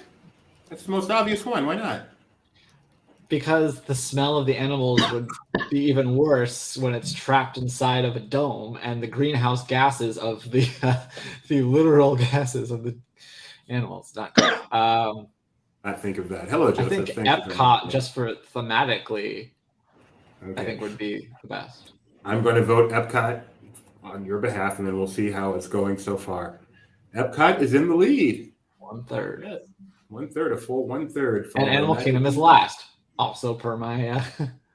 I feel like this is really just park popularity. I want air conditioning in the park. I'm going to go to the most. Yeah. So, but Extinct Disney votes for Animal Kingdom. That part's a struggle. I guess we should also look at percentage of outdoor attractions, in which case it's probably Magic Kingdom, just because it has the most attractions in general. That's a factor, I guess. But I feel like spend more time walking. We spent too much time on this already. Right, moving on. I was enjoying the debate. The zoo is closed. Yes, what do you got? Do you have a Disney Visa? No. Okay, I'm going to forward you a picture. They have new card designs. Okay. And this is kind of cool, including a Disney 100 metal card.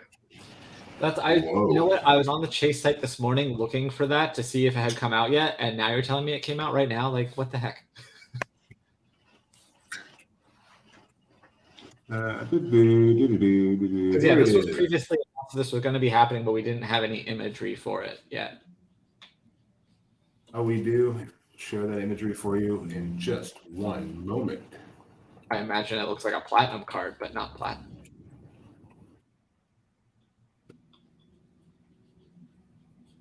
How fortuitous of me. I'm kind of proud of myself, even though I failed.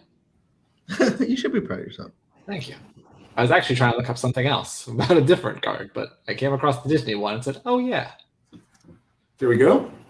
You see this? It'll make it even bigger. Have you heard about this? 100 Years of Wonder, retro Walt Disney World, which is perfect if you're like stealing someone else's credit card number. Tiana, because as Kyle said, she has to be represented everywhere for some reason, even though the movie was only so-so. Oh, so there's definitely new ones. And authorized users can switch their card design too. So very cool. That's cool. Yeah, it's not yet on the main landing page for the Chase site yet, so that's pretty cool. Was there more you wanted to say on the poll, Kyle? No, it's over now. The moment's passed. All right. I feel this is important. This isn't Disney, but in the spirit of public service, the Dallas Zoo is closed today due to a serious situation.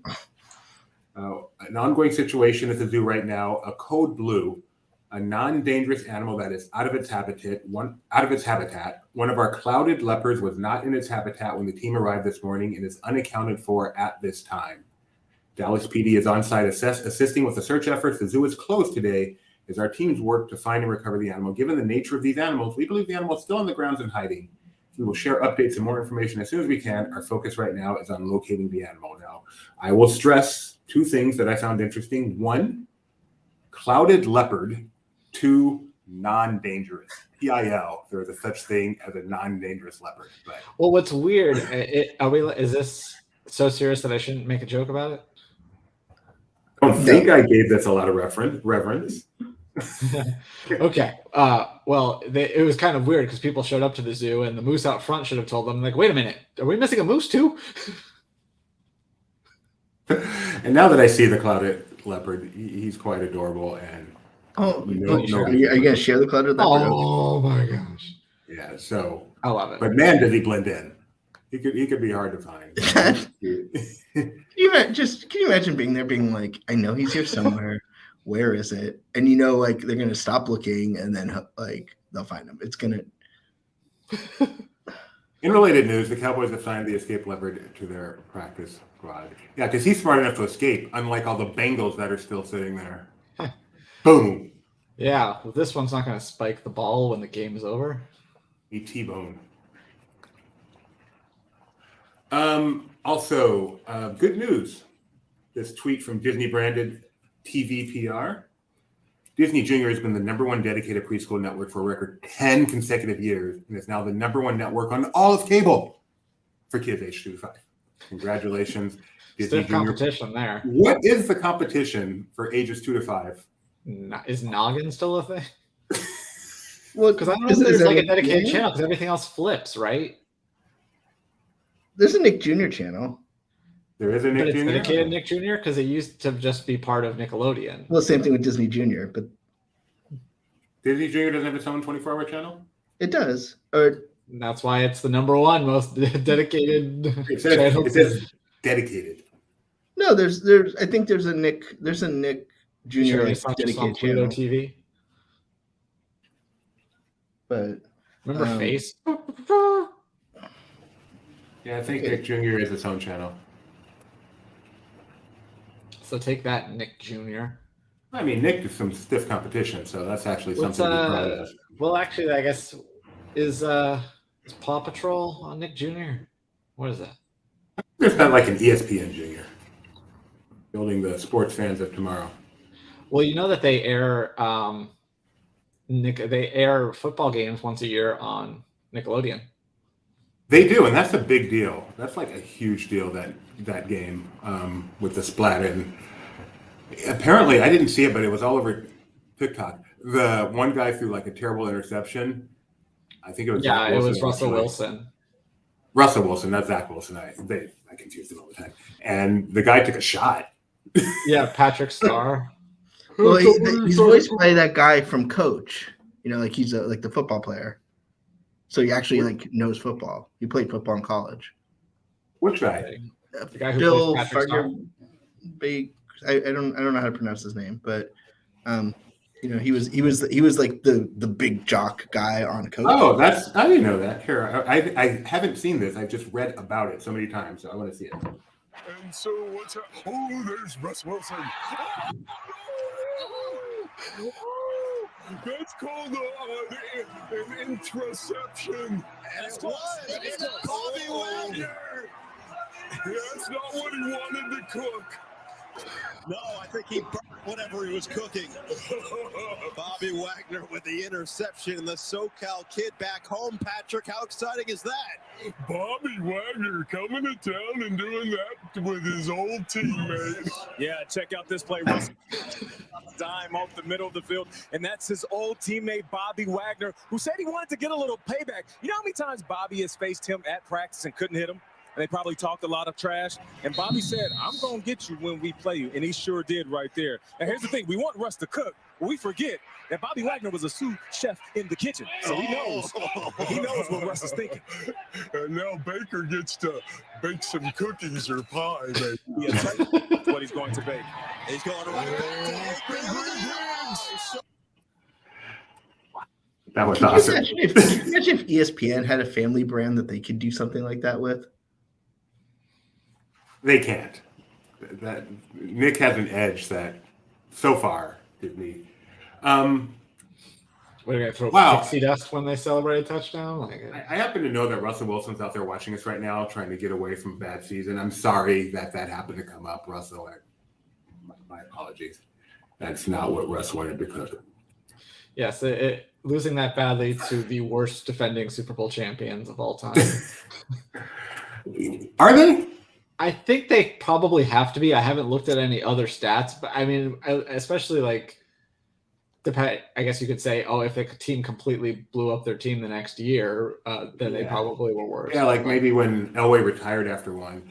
Usually the Super Bowl loser has a bad next year. That's the way historically it's been. And yet for some reason, this guy's Cincinnati Bengals are right there as a playoff favorite. So that is irritating me to no end. This is a new sports segment we're adding to the morning agenda. If the Bengals and the Cowboys end up in the Super Bowl and the Bengals lose, I will quit just to avoid ever having to talk to Mike Mack again. That would be way too painful. This could make like a great if they both get in. We're totally doing like our version of the Manning cast during the game. That is a great, except we're too into the game. Well, the last game Max suggested we do that for didn't turn out well. I'm very glad we did not do that. So I'm off the idea. What game did he suggest that for? I think you can probably figure out which game was very short that we did not do that for. Oh, Monday Night Football? Oh, yeah, that would have been bad. Yeah. I have no faith we would have handled that well. This may be the biggest news of the day when all is said and done. Phineas and Ferb coming back. 40 new episodes over 2 seasons. This is rather huge news. Do you remember where you were when you like discovered? I know where you were when you first watched Phineas and Ferb, but do you know like when you realized that this was actually like not just another sort of random Disney Channel animated show? I remember where I was when I realized that their faces were shaped like P and F. I recognize TIL. I was in my office on January 13th. Yeah, that's how I can tell which one's Phineas and which one's Ferb. I was today years old. I wish I'd known that when I was watching this show. I've actually never watched the show. I've seen the I like some of the songs from the dance along. Like I always think of "Welcome to Tokyo. We are glad that you are here." And of course, there's the irony of Phineas and Ferb coming back just as DuckTales World Showcase Adventure opens. Right. From we need to bring that show back. Phineas fan 11. Yeah, so there was a dance party at DCA that I hear this and squirrels in my pants. Do you remember going to the Phineas and Ferb show at UCF? At where? At UCF. Yes.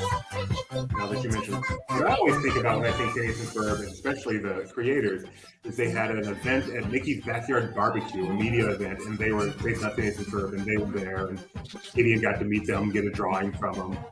That's what always comes to my mind first. And I really feel like standing up and doing some Dance Revolution right now. That's what this is.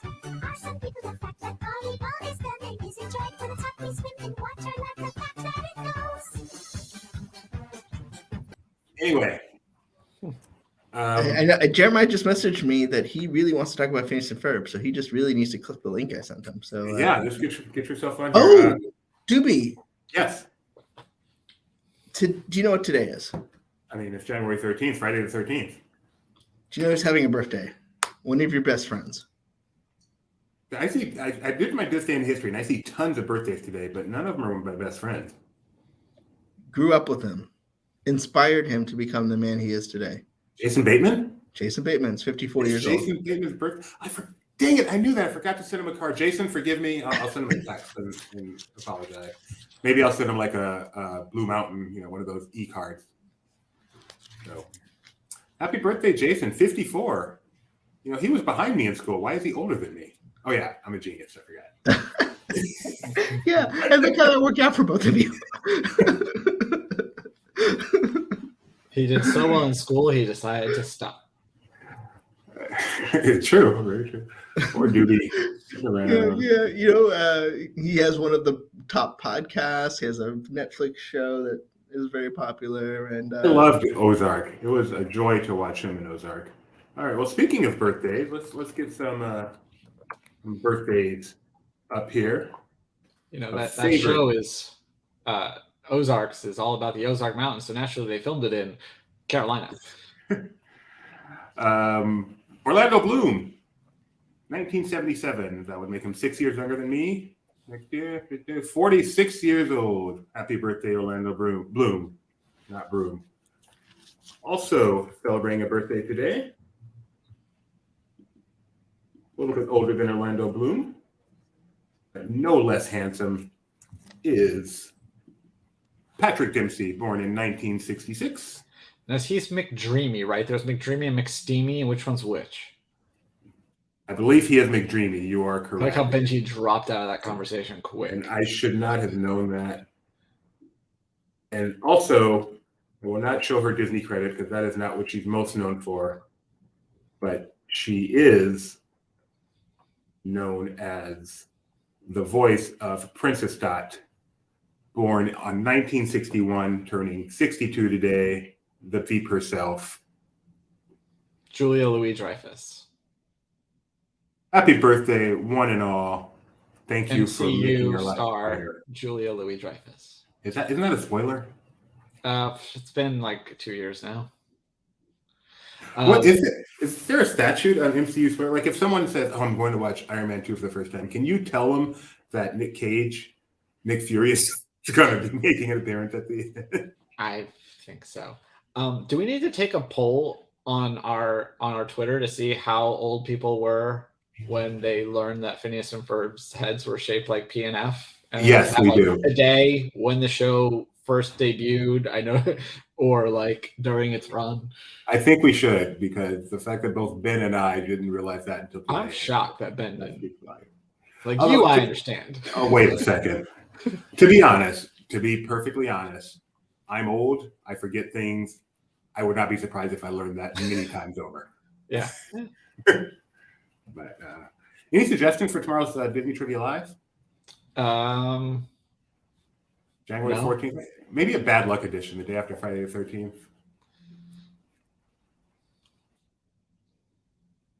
Do you mean Val? That's who she plays in the MCU, right? Yeah. So what were our top stories today? We'll do a quick recap. We're waiting to join Jeremiah live from Festival of the Arts, so that's kind of the next thing we've got going on. But let's give you a quick recap of today's news. Jim Cramer, famed financial journalist / shouter, has come out and said Disney should allow Nelson Peltz on the Disney board in the latest twist and turn of the Tree and Tribulation. Super Nintendo World had its first soft opening yesterday at Universal Studios Hollywood. We have an awesome video of that on our YouTube channel that we both did an extensive live on it, and then Mike went through and did a nice high quality video. So you can go check that out on our YouTube channel. And I'll let you guys watch that while I go through the rest of the news. Pete's Silly Sideshow, reopening for the first time since the whole COVID thing, is going to be reopening on Sunday at the Magic Kingdom.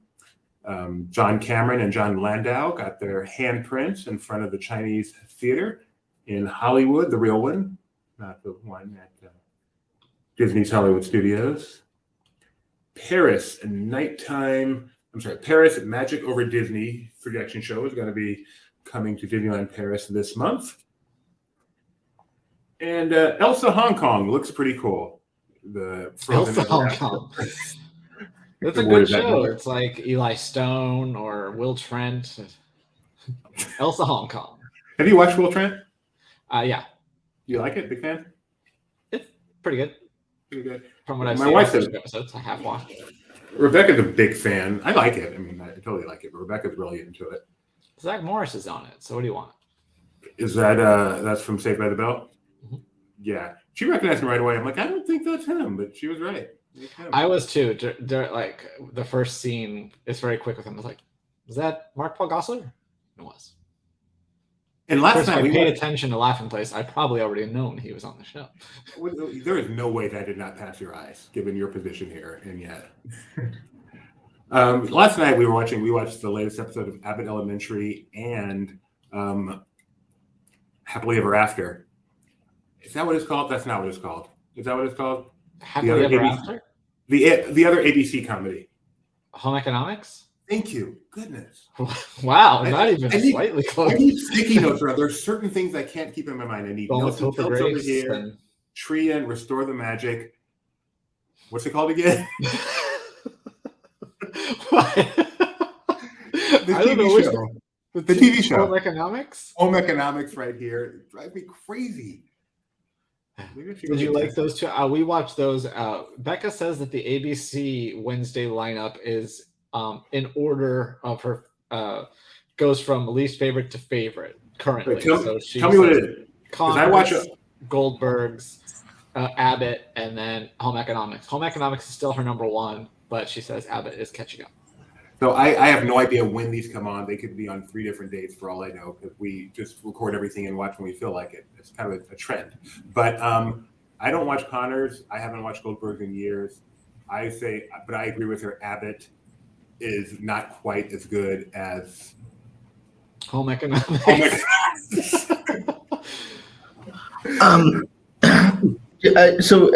had that. They aired that Fox News report, and I'm reminded why I don't watch Fox News Business. Fox Business News. It's Fox Business. They're pretty bad. The guy talked about how, like, the reporter, Neil Cavito, who was like, "Oh yeah, a turkey leg," and the reporter's like, "What are you talking about, a turkey leg?" Because like, haven't you been to Disney World? He's like, "I haven't been to Disney World since I was 12. Why would I go there?" I'm like, okay, yeah, this is the guy I want to get my Disney news from. Sounds like Disney's going to do a proxy next week. Seems like there's more to this. They're kind of implying that there's more to the story here with their dealings with Nelson Peltz, and that also that they want to spin off ESPN and ABC. That's probably not the least of their problems, but sounds like there's more personal issues here that will be addressed sometime next week, maybe Tuesday. He wants to spin off, or Disney is saying Nelson wants to spin off? The reporting, which seems to be coming from Disney, they're not saying it outright, but the reporter who seems to be in touch with Disney, even though he doesn't go. And then answer the question. I'm still not clear. Is he reporting that Disney wants to spin it off, or is he reporting that Disney says Nelson wants to spin it off? He's reporting that Disney is saying Nelson wants to spin it off. Thank you. We also got an update on the Play Pavilion here. Really?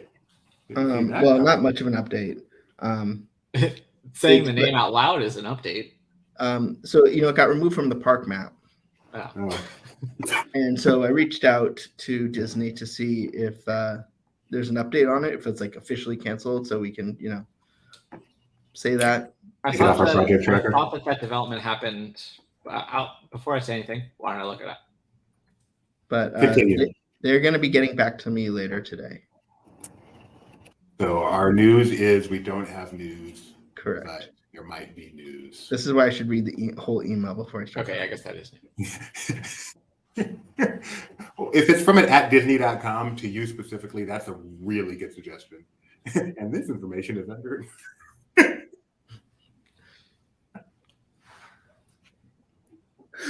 It's been 5 minutes. Hey, look who's here. Oh my goodness. Kyle, I bet you have better things to do with your time. I sure do. I got to go walk the dog. All right. So we'll see you later, Kyle. We are going to bring on Jeremiah Good, though. Hey, I want to talk about home economics and Vince McMahon's trying to buy Disney. What's going on?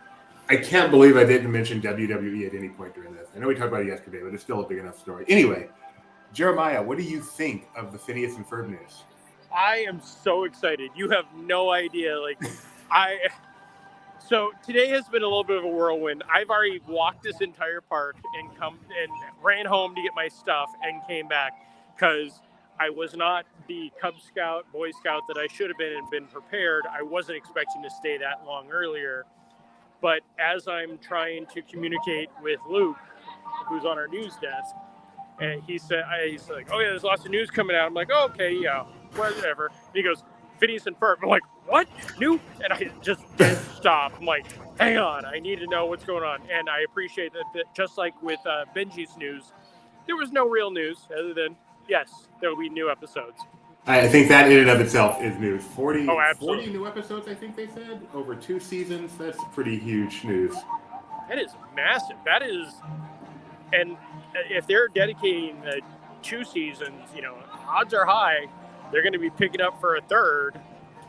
And as Ben said, apparently summer vacation got extended. Yes. Well, it was already extended. Do you know how many days summer vacation was?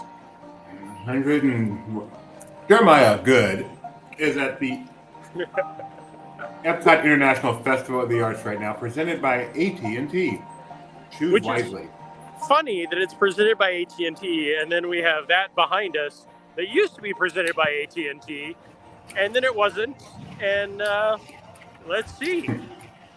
Well, speaking of let's see what's around today. We're going to do our best to see the whole festival this afternoon. Yes. As I said, I've already actually walked the entire thing, and there is some impressive art, but thankfully, as we discussed briefly yesterday, there is nothing that must come home with me. so far. So far, that will change. I know you, Jeremiah. Yeah, there are some beautiful pieces, and I'll do my best to make sure that we see all of those. There's that new fountain. Shut up. Sorry, I almost got run down. We have Minnie over here up in the front, and Goofy's over there. Maybe we'll see Pluto in his fancy new collar later on.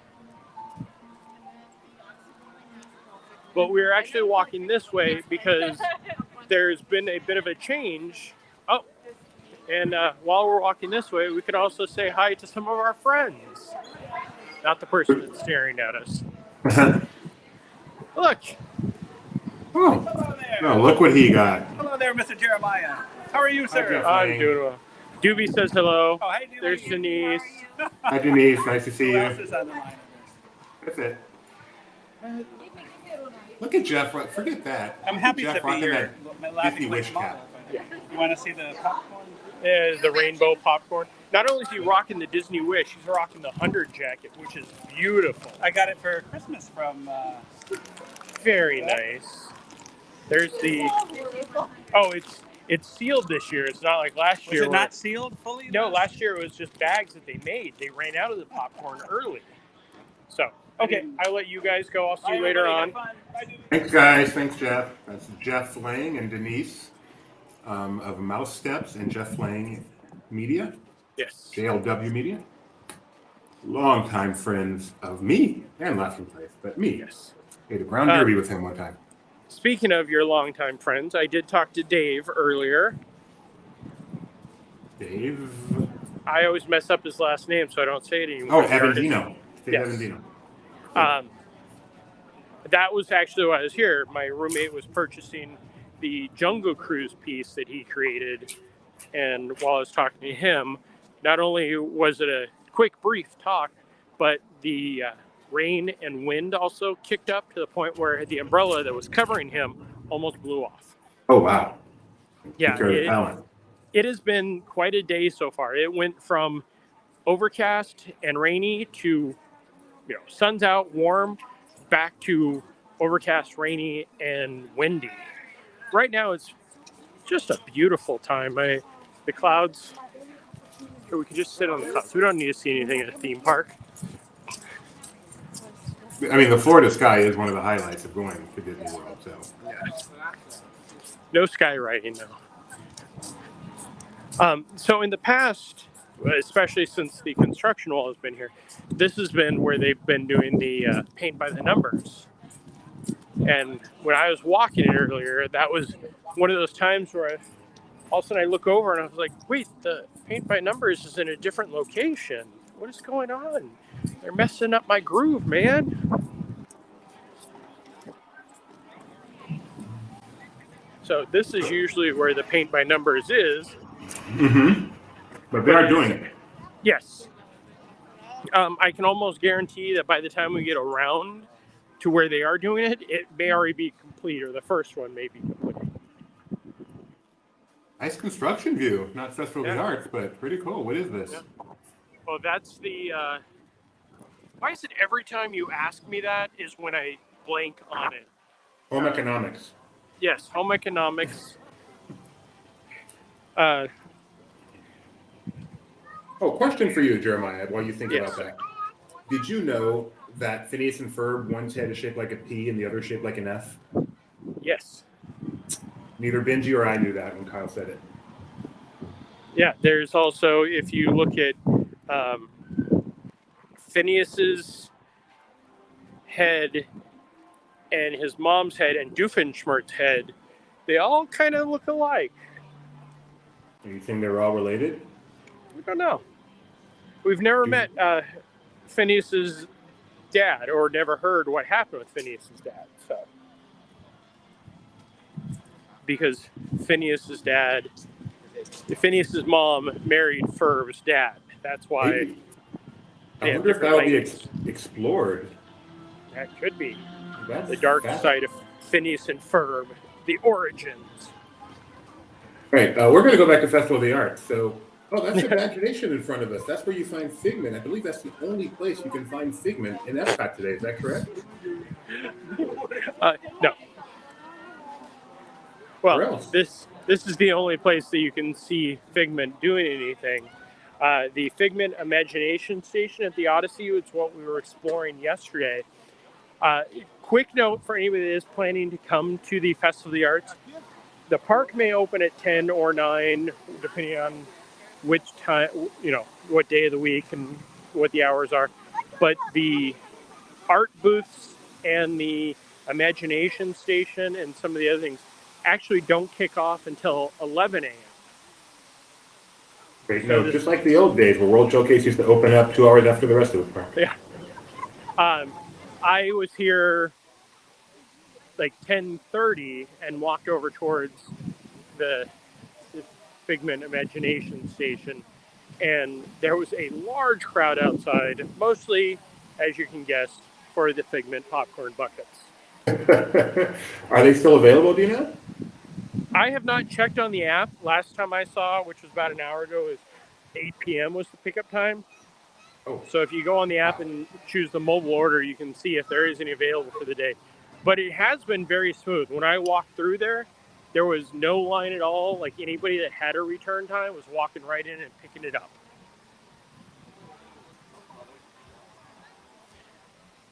Nope, monorail.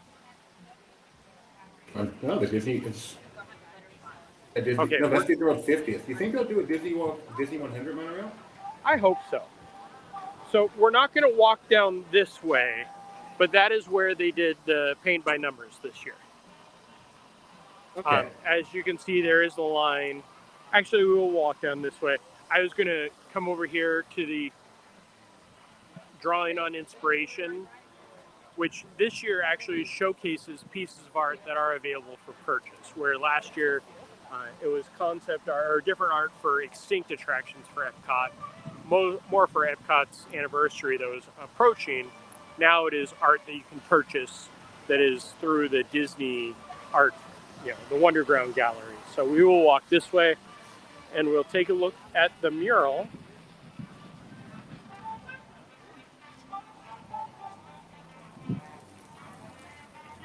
The expression section as opposed to the affection section. So you can't really, you can kind of see the outlines of some of them, but it is multiple figments. Yeah, you can get a bit of make it out a little bit there. And then here is a line of guests waiting to paint 3 of the numbers of the certain color that they were given. I'll be back in a moment, Jeremiah. Okay, so I'll just keep walking. We're going to walk down the center of the EPCOT experience. I'm back. Okay, well, that was quick. So just like in the front, they have this display. And something I didn't get a chance to point out in the front because we were talking about, Vince McMahon forced his way back onto the board and taking control of Disney. You'll notice that the paint is One Little Spark Yellow, 2023 series. And then the paint can is Pigment of Imagination. Oh, clever. Yeah. And they found a use for this shop that has been closed since the shutdown. This is where you actually pick up the paints, and you can see some of the murals that are available that they'll be painting throughout the festival. Okay. And then I love that Mary Blair one. And so do you have to pay to do that? You do not. It is all free. You just walk up and you volunteer to paint. I would say that I would do that, but again, we saw that line, and it's very difficult to open paint and paint with one hand. So here are those photo ops that have been really become iconic of here at the Festival of the Arts. Don't forget to do your magic shots today. They have some really cool ones. Yes, that is something I'll be doing later on. The chalk art, which just like last year, and it was very, I don't think it's ironic, but So these amazing artists who will sit here and draw for hours these amazing pieces of art yesterday started some work. If I can cross over. Chalk art always takes me back to when this used to be at downtown Disney. Yes. So just like last year, the opening or the day before, completely beautiful, and then opening day, rains. Hey, this gives a chance to do it again. Yep. Do any of them do those ones that, when viewed from the perfect angle, looks like it's really there? They usually do that over on this side. And actually, I don't think they do it anymore as the chalk art. They do it more as a sticker that lasts. And I have not seen any this year, but there is actually somebody doing some chalk art over here. So let's see if he's working on one of those forced perspective pieces.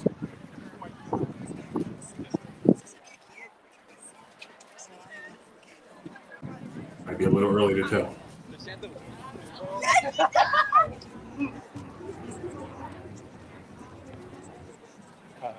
I could sit and watch this for hours.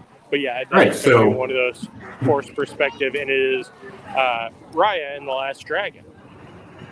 So cool. So after we're done with this walk and talk, we're just going to put you on LPTV sitting and watching this for hours. I like that idea. Yes, there we go. Okay, so let's start by going around, starting in Mexico.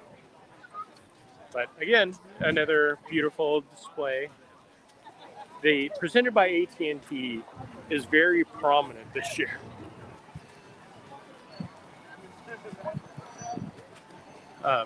Nope, they are not gone yet. Don't get excited.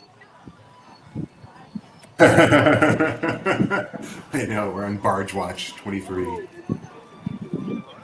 So the Disney Fine Art by Collector's Edition has some beautiful stuff. This is much more of just the basic characters, but this other tent definitely has things that if that GoFundMe kicks in. Here you are. This is where you're going to be spending it. Well, show off the art. I know you love the art so much, so spend a little time showing the art off and talking about it. Yeah, this piece right here with the Figment and Dreamfinder on the balloon. So all of the larger pieces are $5.95 this year. And Michelle St. Laurent, who is out signing, did all of these.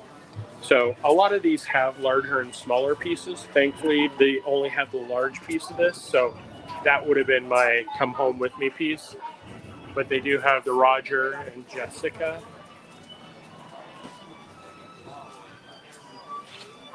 Some beautiful pieces. This one, I will be buying this. Probably the smaller version of it right here. And Tim, who drew it, and I can't think of his last name, and I can't really translate it on there. He said that when he proposed it, they actually wanted Mickey and Donald in front of the Disney Brothers studios, but that didn't make any sense, especially since Oswald was drawn there. So finally he got through, and it's Mickey and Oswald. Beautiful mixed character piece. Here's another Disney Brothers studio piece. Small orange bird piece, just small. Mm-hmm. Figment. This one I feel like our CEO may be seeing for the first time and telling me. Yeah, he's a big dog fan. That is cool. Oh, I love that orange bird, I must admit. That's a very cute one. I didn't realize what an orange bird fan I was until you started showing stuff, and every time I see him, I love him. Yeah, it's just so much fun. Like, and if you go back and read the history of Orangebird, the creation and all of that before it gets to the dark times, it's very interesting. I'm not going to the dark times right now because anyway. So the Odyssey is up there. Do we want to go up to the Odyssey and take a look at that? Yeah, or do we for sure. for sure. Even though we previewed it yesterday, I think it's interesting to see it when it's open for realsies. Yeah, it was a much different setup than last night, but it most definitely busy. So here's some more of the Disney fine art that I actually didn't look at this one. So, ooh, these are really neat.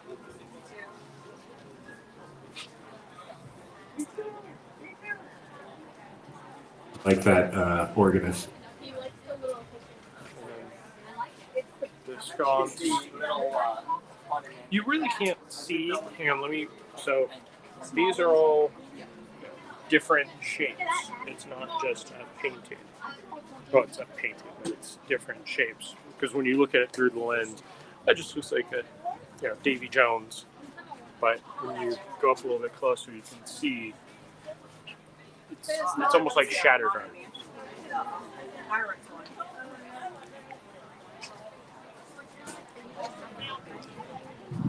And then not only do they have the fine art, they also have some smaller art galleries.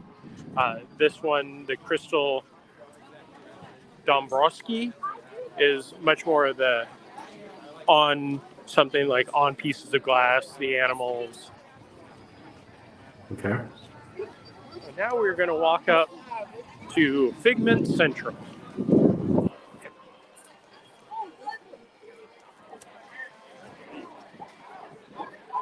And Figment Central, what is it actually called? Figment Inspiration? Figment's Inspiration Station. And that is new this year, the big new thing this year for the festival. I think I've said and written that name more than many. That is probably secondary to EPCOT International Festival of the Arts. So this is something that I think would be much more exciting if it wasn't windy. They put in a bubble machine, and it's actually blowing out the smoke bubbles. Oh, wow. That's really cool. Yeah. I love it. Let's see if we can... And of course, as we walk up, it shuts off. But yeah, you didn't have bad luck. You have no luck at all. It is Friday the 13th. This morning, a lot of the registers and for the mobile registers were having problems, and it's just like, yep, that is a perfect Friday the 13th thing, first day of the festival. So this is where the grape smoothie that I am still coming down from a sugar high on is from. So you were in here yesterday for the media event, or just a preview. And it's a little bit busier today, but not too bad. And of course, there's one of the original figments that is moved around. Apparently, that was also the figment that was in the creation shop. So this line over here, of course, is to pick up figment.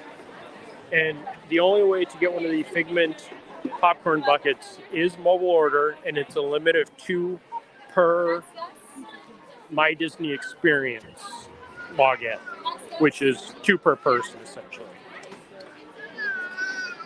So as we went over yesterday, this piece of history that is being used as a table is the pin table that was originally in the ImageWorks above Journey into Imagination for many years. And people are playing with it too, not just eating on it. Yes.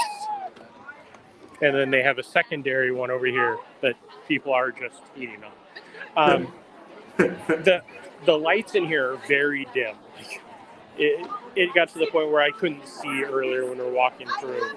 But these are some of the beautiful pieces of art. This Figment popcorn bucket is very, very popular.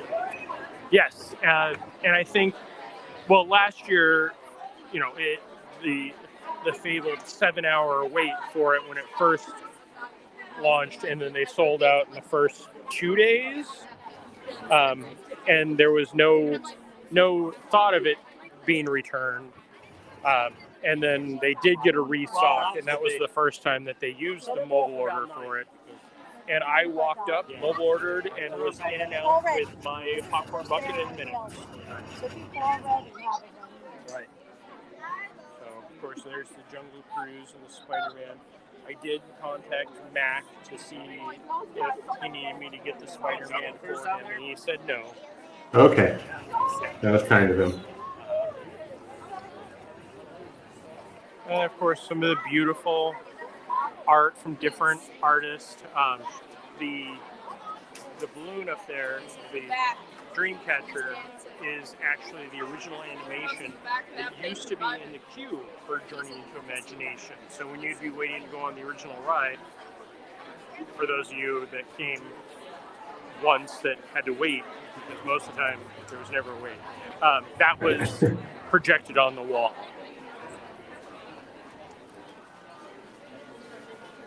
And they are playing the BGM that was originally at the Journey into Imagination Pavilion and could be heard in the bathrooms of the Journey into Imagination Pavilion to this day.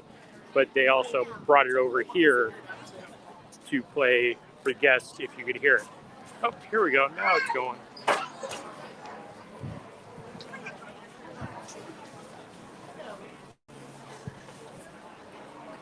That's pretty fun.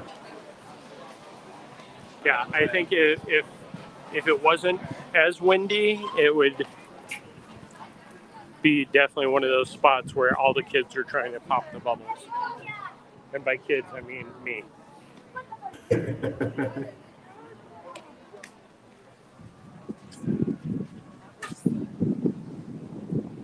But I was looking back 6 years ago when the first Festival of the Arts started, and the first day, it's a festival, got to be there. And looking at my pictures, nobody knew what the Festival of the Arts was. We didn't know. Disney definitely didn't know what they were doing with it, because there were things that were only there that first year that were not the greatest things to do, mostly because the capacity, like the paint by numbers at that point was, it took a week to finish the one mural, where today it can be done in a few hours.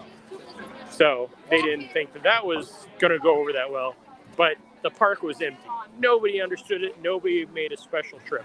This morning and even now, it is pretty busy for Friday the 13th of January. I don't think all of it is for the festival, but there is the extra for the festival is here. I love that with this particular festival, obviously the food is a big deal, like all the festivals, and the drink, but this one, it really does not forget that it's the Festival of the Arts with the chalk and the painting with the guests, and even the food itself is so beautiful. The presentation of the food is so important. Yes. So we're just climbing the steps. I'm sorry. We're just walking up the steps to look at the first chock full of characters, and that is Dante from Coco. So what is chock full of characters? Throughout the Pavilions of World Showcase, they have placed Disney and Pixar characters that are stickers, but they're supposed to be chalk art. And so that one was Dante as Dante. And then you can see over there on that other side, there's a rope. So I'm just going to point this way. That is him when he is in the afterlife. And I'm not going to try to ruin my lack of Spanish by pronouncing what that is called. So that is, each pavilion has at least one. Some have two. Some have multiples. We'll have pictures of them all up later today, because as I found out, thanks to Jeff, I was missing one by the end of my walk. Thank you, Jeff. Yes, I provided him with one he missed, and he provided me with one I missed.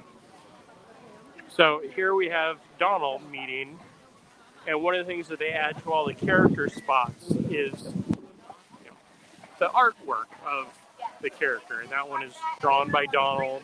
And as we go, we'll see one by Snow White, by Belle, and by Aurora. And those were something that were added, just small little touches the first year and have been so popular ever since. And sorry I can't do this to turn my camera around well enough, but here's one of the other photo spots. Of course, it's Frida, so you can just pose in there, and you have the unibrow that is iconic with the character. Not with the character, with the human. Sorry. So now we've crossed into Norway. And this is one that Jeff showed me that I had missed. There's the first ones, and they are the Snoogies up on the wall. Let me get closer because white on cream does not come out that well. There we go. Oh, those are a little tough to see, but yeah, that's probably tough to find too. Makes it more fun. Yes, that it really is a fun scavenger hunt. There is the brush with Figment, and I know that's not the name of it, but I can't think of the proper name. The actual scavenger hunt where you go through and find the pieces of art that have Figment included into them, which at the end, of course, you get a redemption gift. This is more just fun. So here is probably the most random and difficult one that I have ever done. Wow. Yeah. What's that character's name? I don't remember. I don't remember either. Is that from Raya?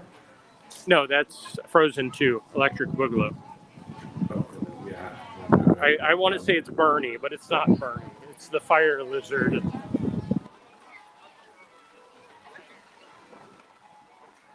Yeah, where's Tony when you need him? Bruni, so close. 2 letters switched around. Bruni. Again, it's one of those, I can never remember it, and I really need to see Frozen 2 again. So now we're across. Have you seen the Hong Kong Disneyland version of Elsa and Frozen Ever After? It does not use the rear projection. It does not use the projection. Okay.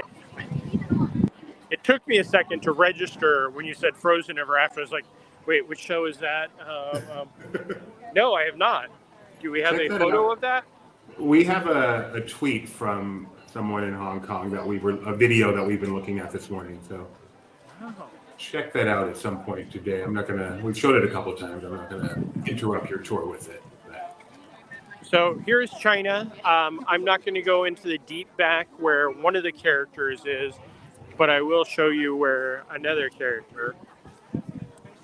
And of course, there are many bloggers, live streams today, so I'm glad my service is kept up. Doing well. This is a great one.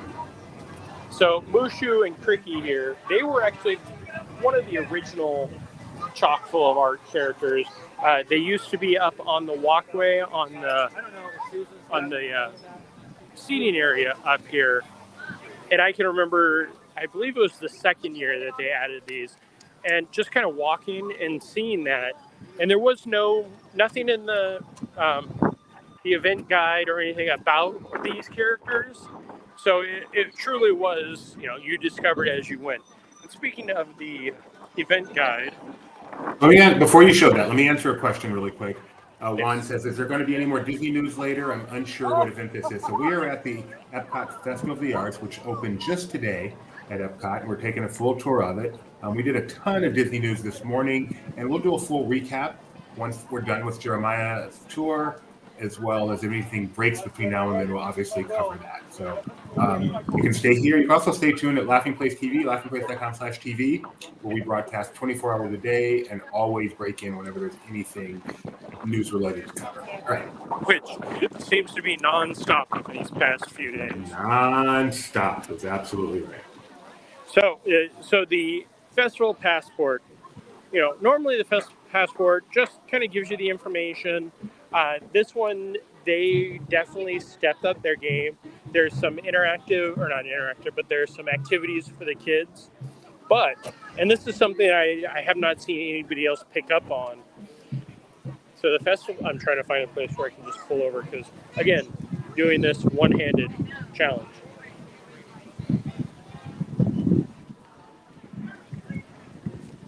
It's a flip book. Yeah. That's again, really it looks cool. Much better when it's. I'm going to recommend that once we're done here, you figure out a way, maybe you need some help, to get that as a Instagram reel. I was trying to figure that out yesterday myself, and I could not. So here is Greg McCullough. His art, of course, this is available always at Disney Springs. Don't worry, that's not coming home with me, but I do love that piece. Coming with you, it's coming home with Michaela. And then we step into your good friend's booth. Hi, Dave. Don't interrupt him, but if you have a moment, tell him Doobie says hello right now. He is not in the booth. Then don't have to worry. So this is the Pirates one that he did a few years ago. Dave Evanzino does dimensional art with cutouts and creates beautiful artwork that way. On wood, and he will go through and personalize it. And then he did a Jungle Cruise one that is approximately the same size. And it's the Disneyland's Jungle Cruise. Oh, actually, they have the art over here, so I can show you what it looks like. Oh, correction. There is one, but the glare is a little tough. So. And it is the Disneyland Jungle Cruise. You can tell because the Cambodian shrine is at the beginning, and there is nothing at the end. Yeah, that's an attraction where it's pretty easy to tell one from the others. Yes. Well, that was the discussion we were having, and Dave's kind of like, yeah, they're pretty much the same. And my roommate, who was a former skipper, and I are like, not really, but we're not going to argue with a talented artist. Yeah, and we're, Disney fans are a whole nother breed. Oh, yes. Any normal person, says yes, they're basically the same. Yeah. And again, that's why I was proud of myself for not saying a single word. I just bit my tongue. Technically, Dave's the one in California. Yes. But he also only did California's Pirates. He has not done Florida's Pirates, so hopefully that'll happen. There's your... The fairest of them all. Oh, what's the artwork in front of her? This is awesome. Yeah. And the artwork is done by Doc. I want my picture with Snow White, but with the artwork in the frame too. So the picture taken from back here. Okay. When does the festival end? The festival ends. We were actually having a discussion February 20th. Oh, I'm going to just miss it. I really want that picture. All right, Jeremiah, you get that picture, and then we'll do some Photoshop work and get me in it. Got it. Okay, here comes the next quiz, Doobie. Name this character. That is Pascal. Very good. From Rapunzel, or excuse me, from Tangled.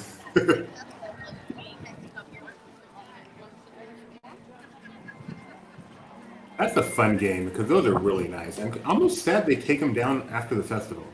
I know. Really cool. They're definitely things that could be kept up. This year, there are a few new ones. One that I tweeted out earlier, and then the secondary ones we're going to go look at. Name this character, Doobie. Pascal. Very good. He has this way of blending in wherever he goes. I wonder why he does that.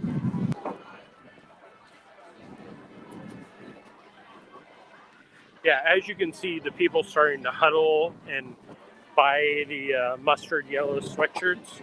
The breeze is kicking up, and it is definitely dropping in temperature. We're heading into a cold snap.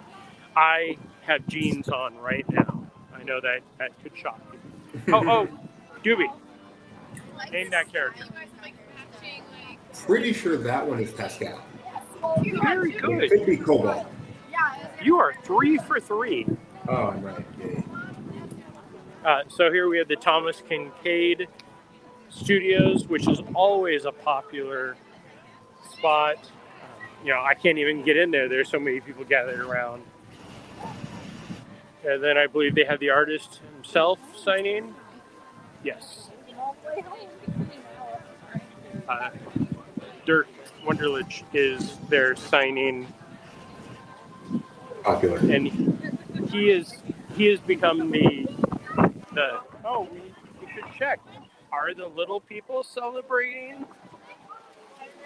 They are. It's Festival of the Arts here in Little Germany. Little known fact, this was originally added for Flower and Garden Festival or Food and Wine, shoot. And proved Flower so and popular Garden. that they kept it. Flower and Garden. And proved so popular that they kept it.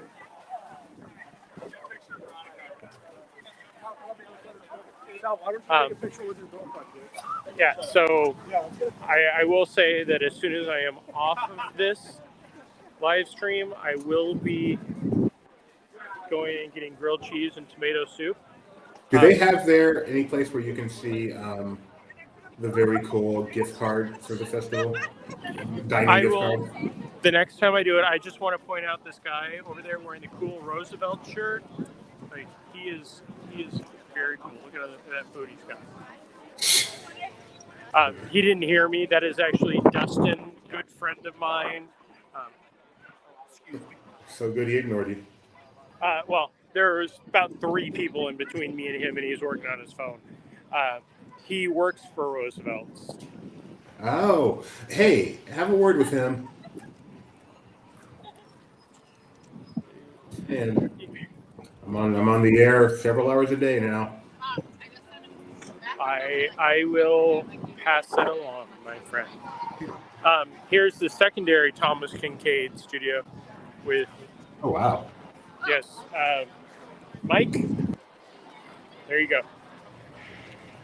That is really nice. You get a good picture of that. He's doing Who's the Boss later today. That'd be kind of fun to feature. But wow, that's an iconic scene. If you check out our tweets, one of the tents, and I think we'll walk by there, has some of the most beautiful Indiana Jones art from the 3 Indiana Jones films that have been made, and I the entire time just kept looking at it going, I could buy those 3. Yeah, I could buy those 3. So here's the Luca, which is funny because they're playing in a water fountain, and Machiavelli the cat. And he's in the process of turning. That's so cool. Yeah. Machiavelli, one of the crabs. And last year this was up, but Machiavelli disappeared after the first day and never returned, which I laughed at. And then one of the iconic ones. Can you see that? I can't. Oh, Jiminy. Yep, and he's looking at the stars. Jiminy, I love. It's obvious, but still cool that they put these in the right country. So Luca and Jiminy Cricket in Italy.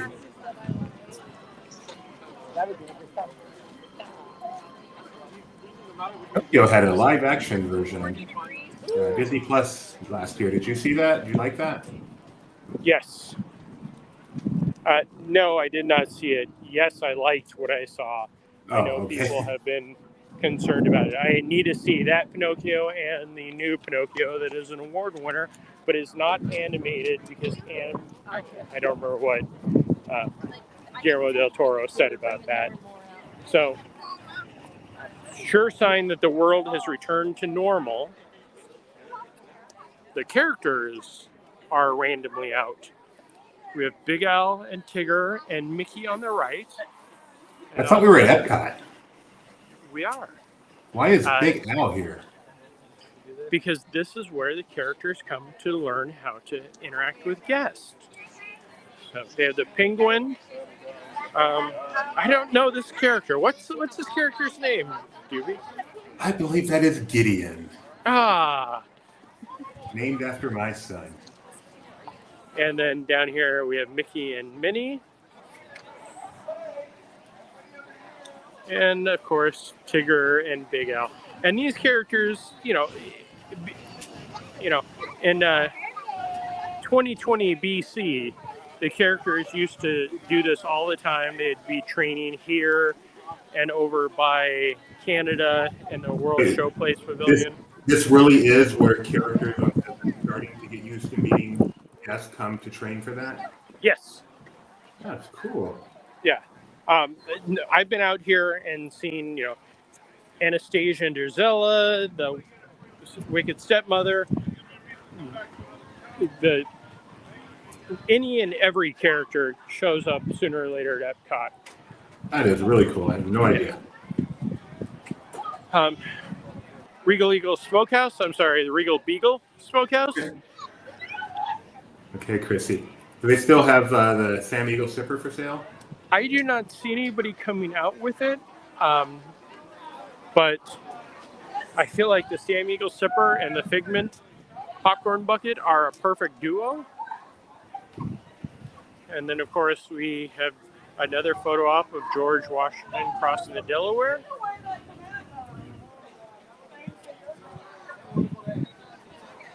No, someone's doing it right now. Yes. This is actually, some of them throughout the day had no line at all. This one has had a constant line. So apparently people are patriotic to George Washington, the father of our country, crossing the Delaware. As they should be. I've seen Hamilton. I know how important he was to our country. Aaron Burr? Looks like the voice delivery just finished, sadly. Oh, that is sad. But we have about 200-300 videos of them on our YouTube channel, so you can go check it out. Yes. Throughout different costumes, different casts. There's no question what Jeremiah is a fan of. Our main reporter at Disney World. So. That is that little Ben, the mouse from that Ben Franklin short? I don't know his name. That is Amos from the Ben and Me short, yes. Wow. Sorry, that was kind of loud. Wow. But the thing I enjoy is that's his little mouse hole up there. If he walks out of there, yeah. One of the chalk drawings is Amos from Ben and Me. The artist table, which is someplace else I will be coming back to because meatloaf. See, that scares me. How many kinds of meat are there? That's up to you to decide. Free cheese, I understand, but I thought meat was meat. I'm a vegetarian. Maybe I'm just a little behind on this, but... Speaking of being behind, this line... This is for the artist or the food? The food. This is like they're waiting to see Festival Lion King or something. They don't have mobile order for the booths, right? No, sadly they do not. And that would be one of those ones that I think they should definitely add on. I think they do in California, I think. They have. I know that for DCA they did at one point, but I don't know if it's still happening for all their festivals. I'm pretty sure they do, and it does make things much, much, much easier. Yeah, but out here in the mobile order, it would be just like with the popcorn buckets for some of these. Like, you're getting your food at 7 o'clock tonight. Yeah, that's true. That's not acceptable. Over here at the American Gardens Theater, during the day, they do 2 different animation academies. And of course, at night, they do the Disney Broadway. Tonight is Cara Lindsay from Newsies and Kevin Massey from Tarzan. I will be seeing that, so we'll have some of that up later on our YouTube. And all weekend long on Laughing Place TV, by the way, in celebration of the festival, we're going to be playing lots and lots of historical festival stuff, including a lot of the Disney on Broadways. So, stay tuned, Laughing Place TV, laughingplace.com/TV, and just immerse yourself in the Festival of the Arts. And yes. So, but you said during the day they actually do the Animation Academy. They bring that here for the festival. Yeah, they still have the Animation Academy at Affection section at Disney's Animal Kingdom, where you learn to draw Disney animals. Here, it is back to the, hey, we're going to draw a Disney character like it is in DCA. I, again, love that so much. Really leaning into the arts of the festival. Yeah, it's definitely a great touch. And I believe when I was walking by it earlier, the artist that came out was one of the artists. I own a Indiana Jones and the Temple of the Forbidden Eye piece from that artist. So it is a real artist. It's not just a cast member that they taught to draw circles. Which is cool. Very cool. So we are walking into the backside of Japan, which this is where one of the first of the new characters. I understand there are 4 new characters that have been added this year for the chock full of characters. Mm-hmm. And this one, I think this one is probably the best one that they've ever done, and it is very smart. Seeing one of the new ones. Fun location, I'm sure, and we get to guess who it is. Yes. Once again, I'm too loud. I don't remember the name. He worked at Harry Housen's. Right. Monsters Inc. Yeah, the sushi chopper. And something that I'd never noticed, and I'm sure it's in Monsters Inc. If you look at one of his tentacles, he has a bandage on it. And yes, you can. I'm looking at a picture right now for Monsters Inc. And you can see that. And his character name is simply Chef. He is the chef. And I did tweet out that picture also, so you could see it a little bit closer. And then if there's any characters that scream Japan more than anything else and should be brought, I know that I have plenty of friends that would be very happy if this happened. But the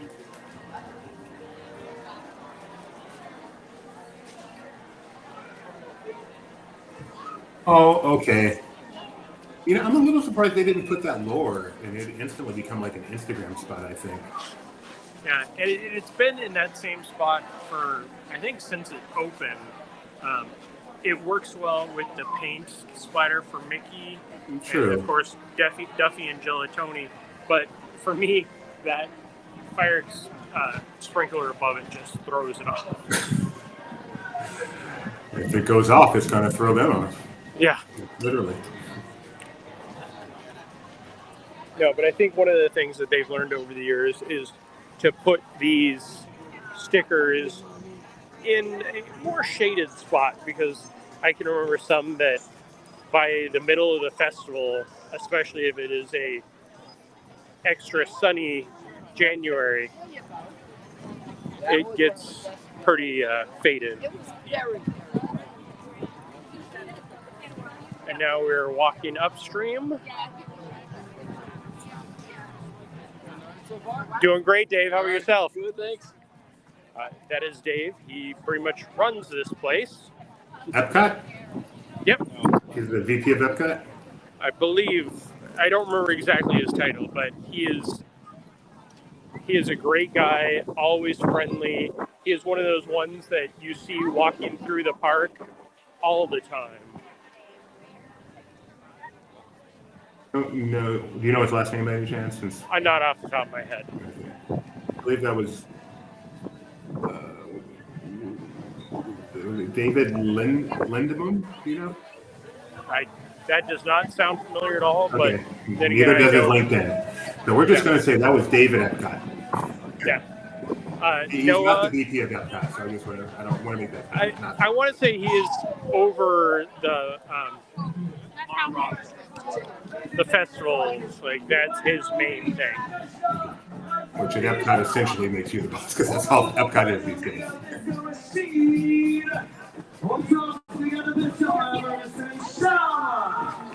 Keyboard, we got Maestro Cabana. Ladies and gentlemen, girls and boys, please. Let me try to get around this. Thank you, everyone. We are about this fusion. And thank you guys so much for stopping. We gotta be open for pictures in 30 seconds. And always remember, welcome to Morocco!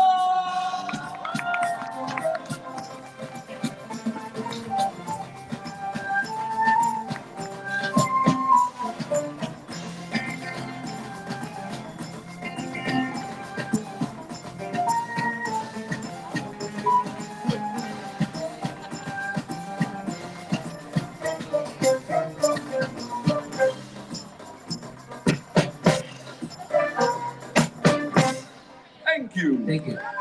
Thank you. Let's hear it for Atlas Fusion. Atlas Thank Fusion. you for joining us. They are not Moroccan. Pete, not Moroccan. Not Moroccan. It's a long time band in Morocco.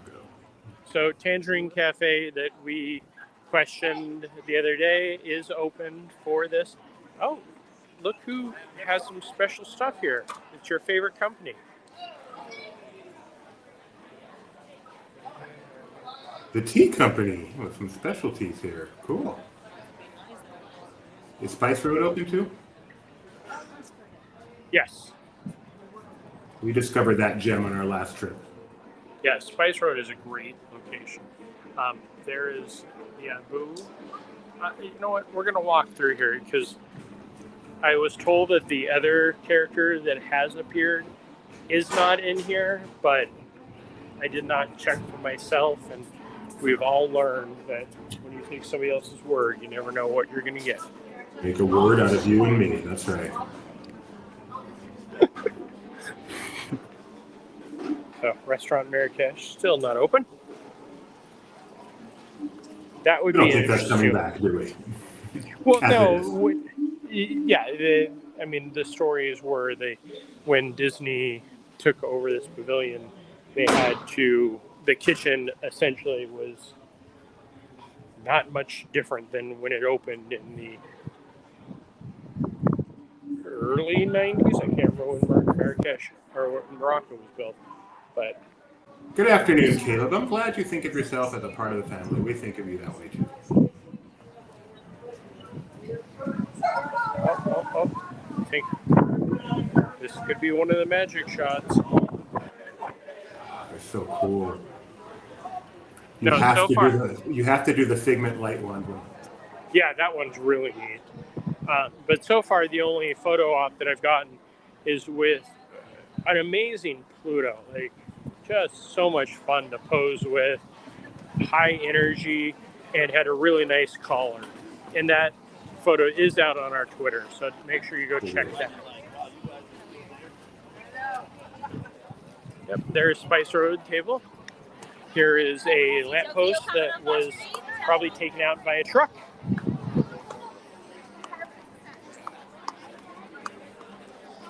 We're coming up on the shops that I usually end up losing my money on.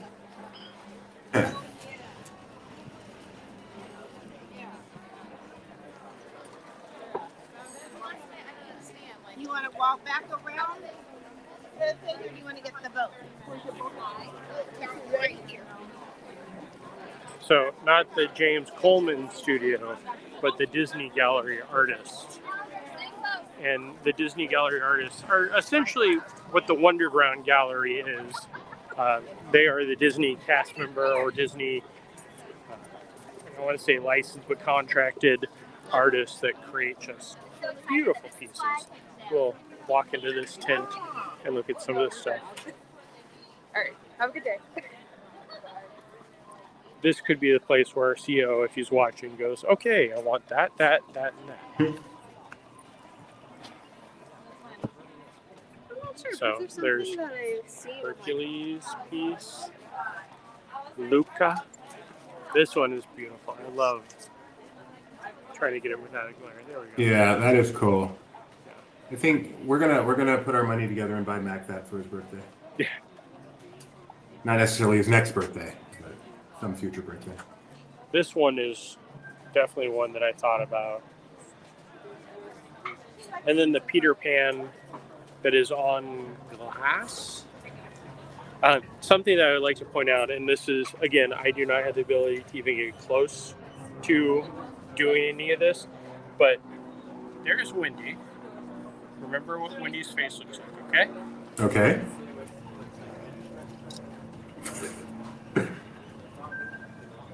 You think you see something there?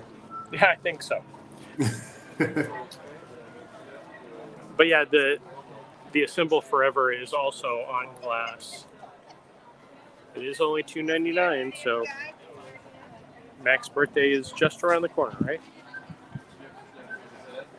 We are again live right now at the Festival of the Arts, opening day at EPCOT, taking a full tour. That's one that I love. The Treasure Planet, Hunchback, and Emperor's New Groove pieces. And most of these are available as originals or as matted prints or in some cases postcards. So this really, yeah. And I will also say, if you like it and you see it and you think about you want the original or one of, you know, like this one's number 6 of, I don't know how many, that one is number 2 of 95. So, yeah. Nice. Yeah.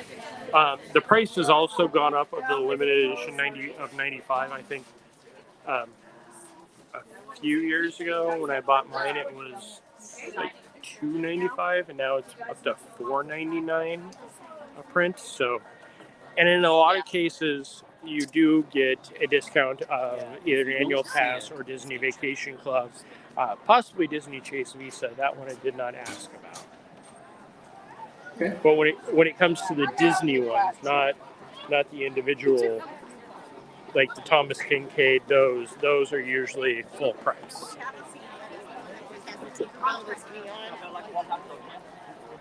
And this is for one of the amazing artists that. Oh, this is for Ashley Taylor. So she is amazing art. And she is here signing, whether it be postcards, prints, or, you know, originals. And again, people are already taking my advice and buying it right away, and all the booths have pretty long lines.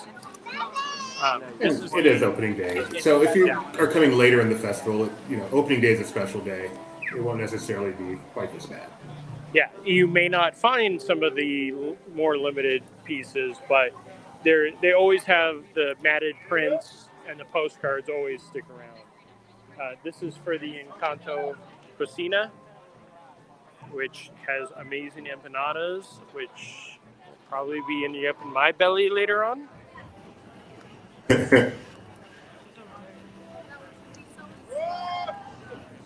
Now we're just trying to escape. Here is for Belle, that has an automated drawing machine that was created by Maurice, of course. Maurice, the baguettes, that's very clever. Yeah. They again, this started I was talking to some of the creators yesterday of the festival, like real Disney people, not just the made-up people in my head. And this, you know, we were talking about how this is the first real homegrown festival, because Festival of the Arts, Flower and Garden, Food and Wine, and the holidays have been around for many decades. This one is into its 6th year. So this one, as they were telling me, started in a conference room. They were sitting around trying to come up with an idea of what to do during the off season at EPCOT, and said, "Hey, let's do some arts." And as you can tell, it paid off. Festival of the Arts, as we talked about, used to be, well, Pageant of the Masters, I believe. Yeah. The Festival of the Arts. A similar event was at Downtown Disney, only on the weekend.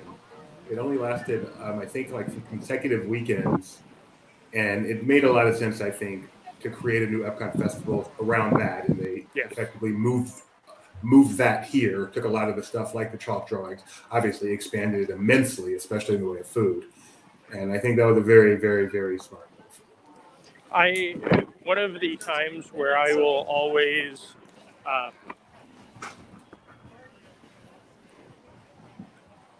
I chose very poorly. The last, and it wasn't even Pageant of the Masters because it was the last year and they were doing the construction to change it over to Disney Springs. The lines to get into the parking, because they were building the parking structure, so they lost some of the parking. And at that time, you could park at different hotels. I parked at Port Orleans and took a boat down, and the entire sequence of me parking to getting to Disney, downtown Disney, was about 2.5 hours. So over here, as the walkway back to Remy's Ratatouille Adventure, we have Remy and Emile. Remy is running up the drain pipe. Emile, of course, is eating. Something that I love about doing these walk and talks during this time is I'm sitting here pointing these things out, and I just watch guests walk by and look up and see that look on their face like, oh, I didn't know about that. Yes, there's a Skyliner back there. Yeah, it's very entertaining because sadly, or thankfully, depending on if you like trees or not, a lot of people don't pick up the event guide or even maps. So they don't know what's going on until somebody points something out. And it's like, oh, wait, we got to go back and do this, this, and this.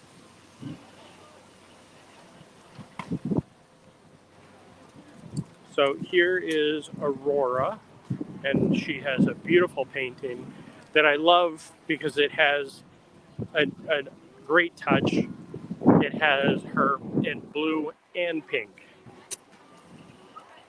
See the paint splatters. It was originally done by Flora, which is the pink, and then Meriwether crossed out for the blue. And she gets to stand by her painting. Yeah.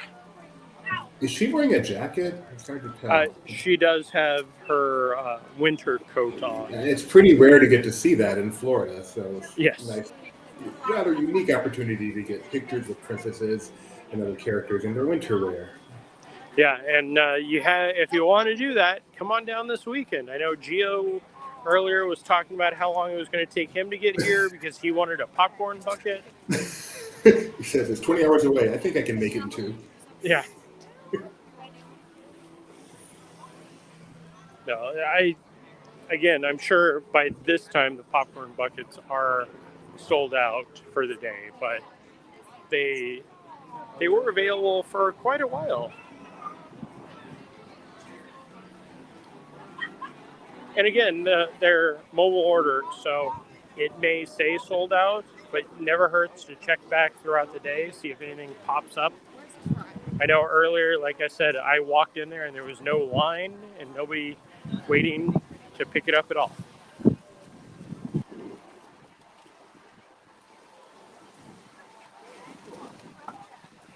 So we're walking up towards the bridge over the English Channel, as Doobie always says. Right. Separates England and France. It is the English Channel. I don't know how other people haven't picked up on that.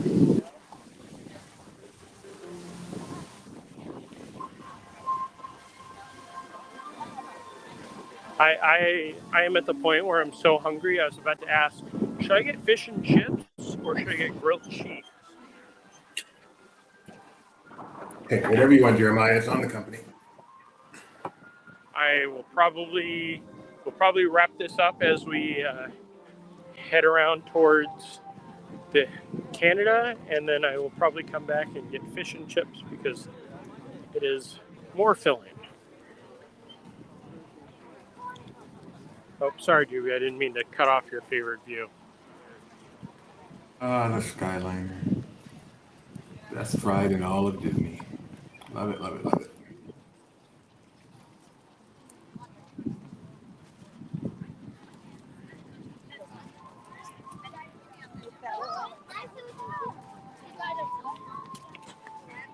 UK always has some of the most entertaining chock full of characters. And you can kind of see, if you look closely, Peter Pan is watching over the window to try to hear Wendy tell stories of Peter Pan. Kind of narcissistic of himself, but sure. We're going back tomorrow, so hopefully he'll be able to. 3 days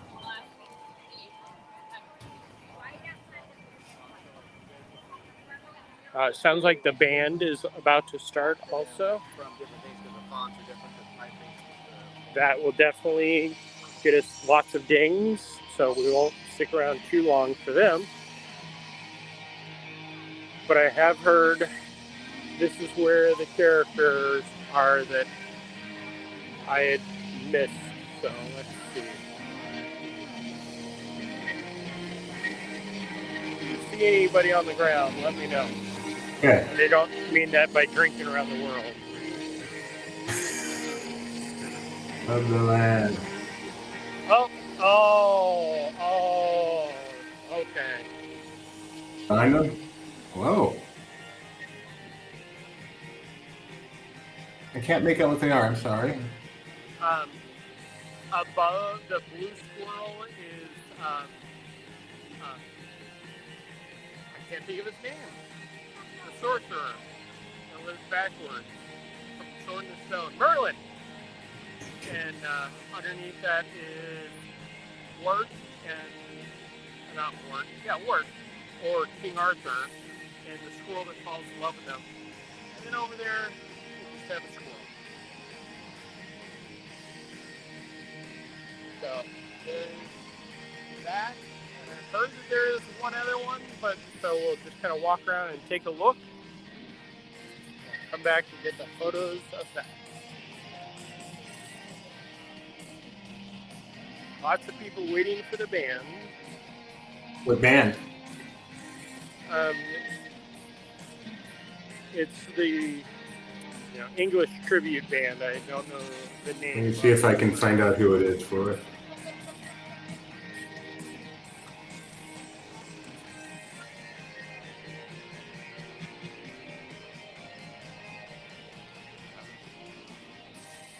I'm not sure. The sign will be up here shortly. But here is also probably one of my favorites.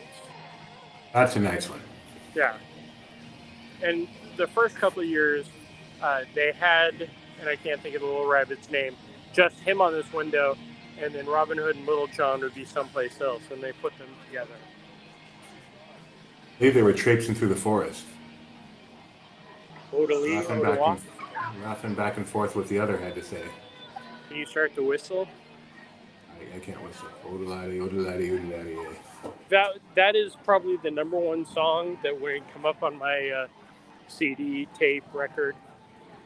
Oh, so the band's name? Performances. I don't know if that's actually their name, but yeah. Yeah, the Oodaladi would be the song that I always skip past. Oh, yes. I'm a skipper on Robin Hood as well. Never seen the movie. Someday. I enjoy the movie. Maybe after this show, I'll watch Robin Hood. Yeah, that's what you should do. And then I have to here's, remember the Titans. Yes? Here's another one of the photo backdrops. After we see that, can we see the barges? Because we never know when it's going to be the last time we see them. Yeah, we do. Isn't it April 2nd? Is that when the last Harmonious is? Yes. So they'll be there at least through then. Yeah, you'll get a chance to see Harmonious one more time. I'll be the first? No, not true. I have seen it. Yeah. And actually liked it. Yeah, it's like you saw it, you enjoyed it. I liked it. I mean, yes, I am very excited to be able to look across and see, is that the Riviera in the background? Yes. See the show building for Frozen Ever After with unobstructed views. Sorry, that was snarky. I am excited to see this open up again, and I'm also excited to have my friends come back to EPCOT because most of them are like, I'm never going there again. They ruined my view. And they'll be back. But the view's back, so it makes sense. Yeah. We haven't even touched on Way of Water. Make sure you get some good shots from the monorail of that today. I hear progress is happening. Yes, that will probably happen because I am here till later this afternoon to see the first of the Broadway Disney on Broadway performances. So we're gonna walk up to Canada. I'm gonna show you those, and then I'm gonna find food. Okay. We don't want Jeremiah to keel over from lack of food, but we do want to finish our tour, which has been awesome. I'm not saying that I definitely have been a little weak, but maybe I have. So come to here we expect are. that from you. I know. Yes. Here we are in Canada. So tell me a movie that was Disney or Pixar that takes place in Canada, Doobie. Brother Bear. Well, not really, but yes, we'll go with that one. But What do you what's mean, not another? really? Wait, what do you mean, not really? It's the Pacific Northwest, but they don't have the Pacific Northwest. They just went with Canada. Maybe I'm wrong about taking place in Canada. I can't think of one then. It's more, well, this one is, you'll see. We're walking up, but there is a Brother Bear that is very challenging to find. Like, I was looking at it and telling the person I was walking around with, it's right there. And until I had to actually walk them up, point their head at where it is, they did not see it.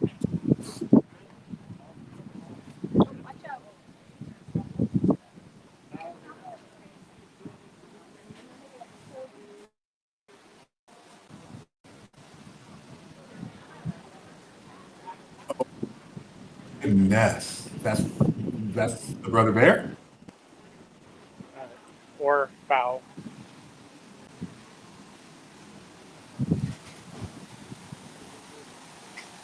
It's a very difficult character to spell. Yeah. No, and that was one that if I wasn't walking around with somebody, I really hope they tear down that Soarin' ride. Nobody likes it. Why do we always lose good connection back here in Canada? Yeah, our closest country, and yet it has the worst connection. We go all the way to Norway and be just fine. We go to the land of the rising sun and we're fine. Have they taken over O Canada for this, or is it still the attraction? Still Canada far and wide.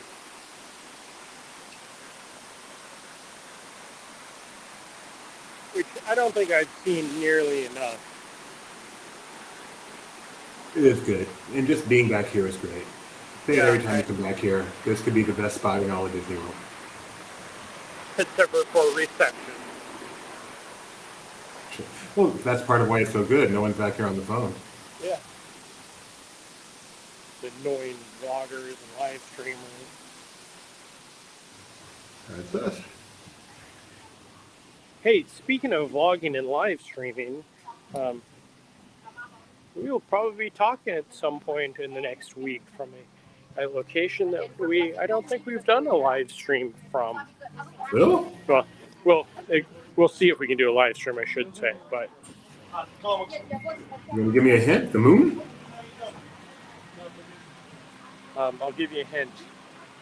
The Fantasy Disney Cruise Line ship. Oh, that's a big hint. You can do it just fine from before you take off. I know that. Yeah. Caleb misses O Canada with Martin Short. Do you miss that? I do not.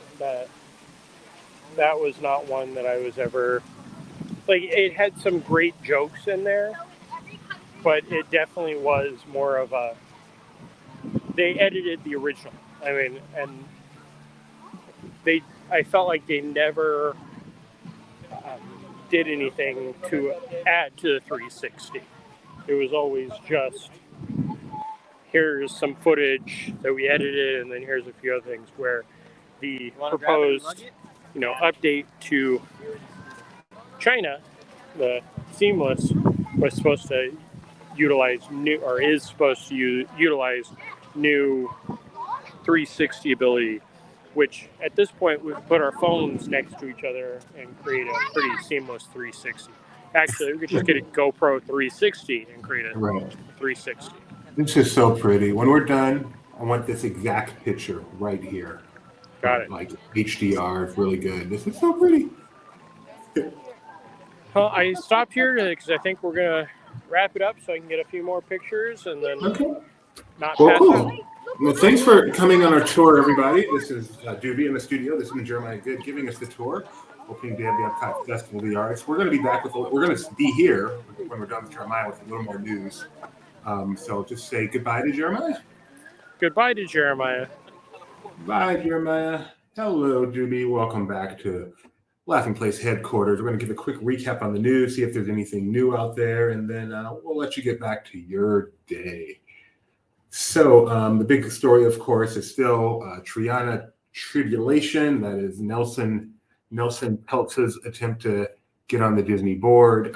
Jim Cramer came out and said he is in favor of Nelson Peltz being on the board. Kara Swisher, and then another journalist came out and said she sees no reason why he shouldn't be on the board. So, and then a Fox Business reporter said that Disney is expected to give their response to all of this next week. So next week should be yet another fun week. And Disney, of course, you just had the preview. Yesterday, Mike Celestino was at Universal Studios Hollywood for the first soft opening for Super Nintendo World. We have an awesome video of that up on YouTube, which you can find. We also did a long live stream from there, which you can find on our YouTube if you want to. And we'll probably be replaying that a few times this weekend on Laughing Place TV. Have you heard of Laughing Place TV? laughingplace.com/TV. Disney news 24 hours a day. Videos that fit in with whatever's going on in the world of Disney, and live news whenever it happens on Laughing Place TV. A great thing just to leave on at all times. That anymore. And Pete's Silly Sideshow returning to Magic Kingdom on Sunday. And you know what? This is a cute one. Let me see if I can show this one again, because I really did like this. We're not going to be on for too much longer today, but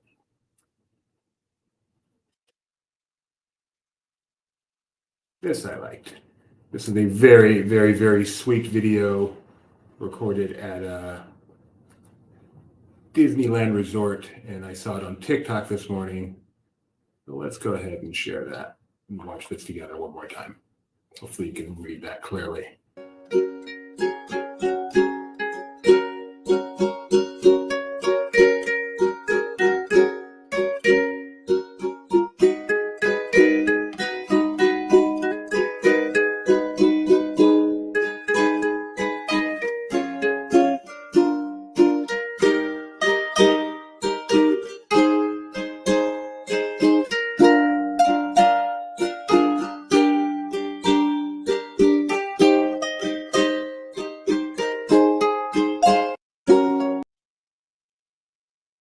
Ironically, that was at La Brea Bakery, which closed earlier this week. So I really love that story.